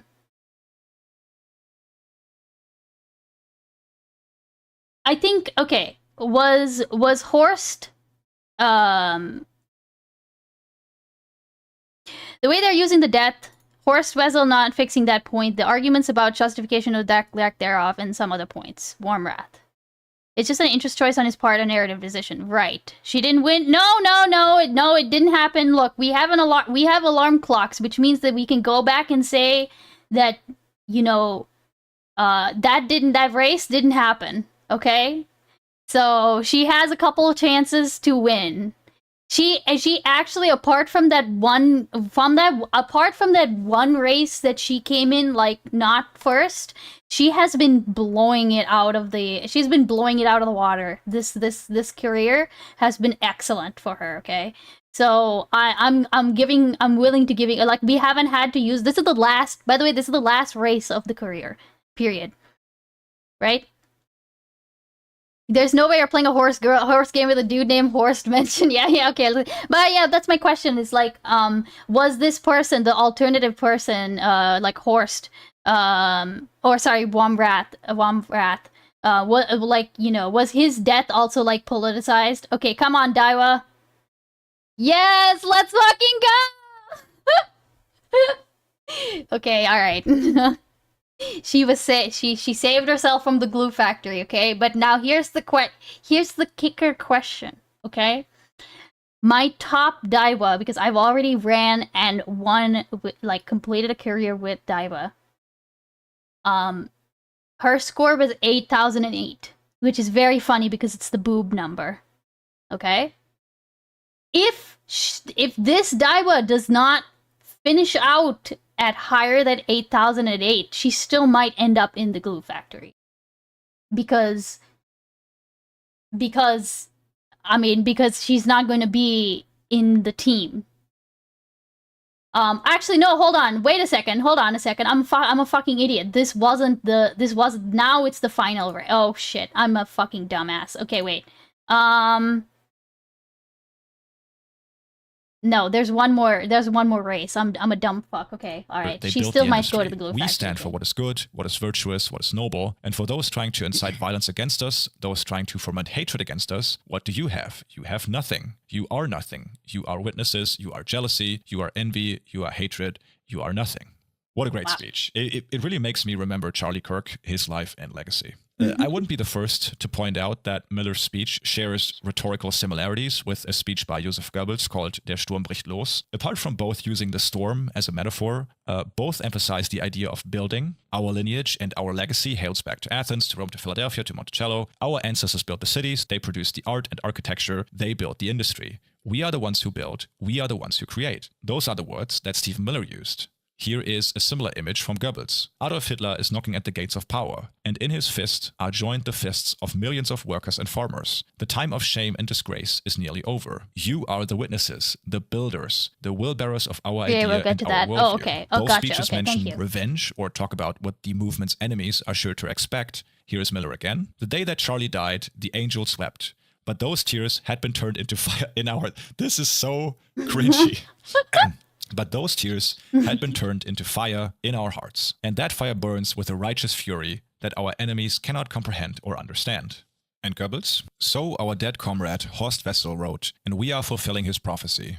The others may lie, slander, and pour their scorn on us. Their political days are numbered. And lastly, both speeches talk about the movement awakening and being spurred into action. From Miller's speech, the light will defeat the dark. We will prevail over the forces of wickedness and evil. They cannot imagine what they have awakened. They cannot conceive of the army that they have arisen in all of us, because we stand for what is good, what is virtuous, what is noble. All right, and his Daiwa. German counterpart, well, we the people have awakened. We have risen against oppression. 15 million people have joined in an army of revenge. Apart from drawing into sharp focus how terrible of a speechwriter Miller is compared to Goebbels, it shows a similar view of politics and the movements both consider themselves part of. If you ask me if Stephen Miller straight up plagiarized a Joseph Goebbels speech, I would probably say no. It's much more likely that if you view the world through a similar lens, you end up with a similar style of thinking and speaking. And even if it was provable that Miller really got his imagery from Der Sturm bricht los, it's not like anyone would care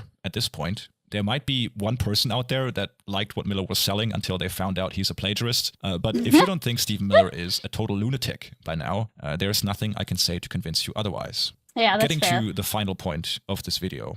What I like about contrasting the rights use of Charlie Kirk's death when paired with, let's say, Ezra Klein, is how much it shows how liberals, and more broadly the opposition to the Republican Party, can't help to handicap itself. Why assist in this myth-making? Why pretend Charlie Kirk was someone who he wasn't? It's not distasteful or mean or cold-blooded to speak about someone who passed in a way that doesn't totally whitewash their impact on the world. It's actually doing a disservice to the living, because you are reshaping their understanding of not just the person, but their political impact and the impact of their politics. It robs us of the opportunity to address the very real harm that they have helped to perpetuate. While families like the Dobert... I want to go back to that. That's actually a very good point. But also, real quick, I do want to see. Let's see, because she's won. She did very well. Okay. Oh, 8,500? Oh, fuck yeah, let's fucking go! Okay, alright. She actually did really, really well. She's not going to the glue factory, guys. Okay, look, she's literally replaced this other Daiwa. I might go to the glue factory now. Oh my god, that's amazing. Okay, but to go back to this guy's point. And more broadly, the opposition. What I like about contrasting the rights use of Charlie Kirk's death when paired with, let's say, Ezra Klein, is how much it shows how liberals, and more broadly the opposition to the Republican Party, can't help to handicap itself. Why assist in this myth-making? Why pretend Charlie Kirk was someone who he wasn't? It's not distasteful or mean or cold-blooded to speak about someone who passed in a way that doesn't totally whitewash their impact on the world. It's actually doing a disservice to the living, because you are reshaping their understanding of not just the person, but their political impact and the impact of their politics. It robs us of the opportunity to address the very real harm that they have helped to perpetuate. While families like the Doberts, Cassianos, and thousands of others have to continue to live with their pain, Charlie Kirk, who is dead now and won't hear any of this, gets sanitized as someone who, quote, had some bad takes. It's cruel. It's crueler than any person dancing on TikTok. It's crueler than to bring up his views and their impact on the world after he was killed. The dead. This is honestly amazing point, okay? But this is the thing. It's because like it's because it requires, okay. Just like earlier when we were talking about gun control, right? Because it's not a point that is easy to make, or it cannot be sloganized, right? It can't be distilled into a very it can't be distilled into a headline. It actually requires some like thinking and consideration and nuance to be applied before you can understand. Like, it took a whole, I would say, this is his thesis for this video, right? And it took him 38 minutes to make this point, right? I think it's an excellent point to make, but it took him 38 minutes to make this point. And all of that can really easily be undercut by somebody bringing out a TikTok of somebody, glorifying his murder on whatever, and then say like, this is way more outrageous, this is more spicy, this is more like, it's flashy, it's way easier to be turned into a narrative that can be spit out by people like Stephen Miller, people like Kash Patel, people like Donald Trump, etc., etc., etc. Because it's easy to do that, this kind of point goes like he's right. Like that, I would say making, like, whitewashing him is way worse than to pretend like he was fine and have that, the effects of that, like, further corrupt our society and the way we think about this, right? It's not an appealing point to the base, right? And that's upsetting, right? But I think it's a good point to make, and it just means that I think there just has to be then effort put into taking this kind of point and like making it, like turning it into like a TikTok, or turning it into something that will at least spark the interest in the nuance. You know what I mean? Like, because that's what we'd have to do in order to combat that narrative that, like, we should be focusing on the people who are glorifying the violence, right? Like, because we know that that's what the right will do regardless. Like, they're going to use whatever they can, right? And it's fine, we can decry them, but I mean, I think the Ezra Klein approach is pretty pathetic even without this point being made, right? Because it's focusing on the wrong thing. He is placing Charlie Kirk on the same level as himself, and not understanding that, no, Charlie Kirk is actually way worse than you. Like, Charlie Kirk doesn't see you as an equal, right? He sees you as something to be stepped on. You're not equal but opposite to him, right? Don't need protection, the living do. And if the suffering that Charlie Kirk's politics inflicted on the world comes secondary to your own discomfort, please just do everyone else a favor and just say nothing. Very interesting. There we go, folks. Small little video about something I had Small on my little mind video. for a couple of weeks, although it didn't turn out that small. I hope it stays up, but with tech companies bending over backwards to appease the right currently, you never know. Not to mention that there probably won't be a cent of ad revenue coming from this video. Okay, real quick. A sign of the end times is when 3 Arrows uploads a second video within a year. Fucking amazing. Okay, alright. Listen. What time is it? It's 8:30! Alright. I gotta peace out, y'all. I gotta peace out. I gotta peace out.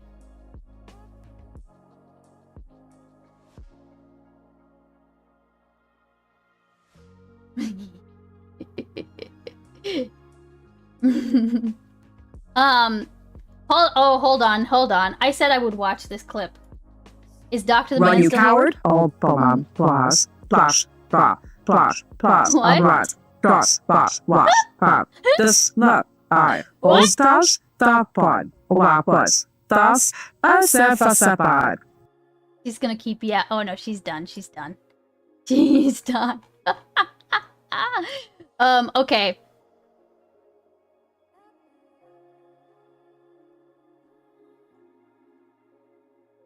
Hold on, real quick. Focus. Yeah. Focus. I'm focusing. Dr.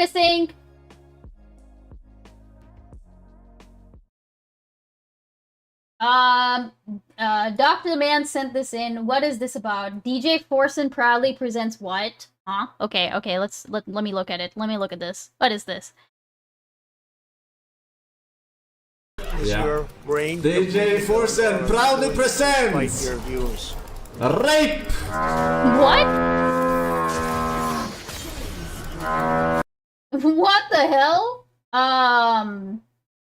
Okay.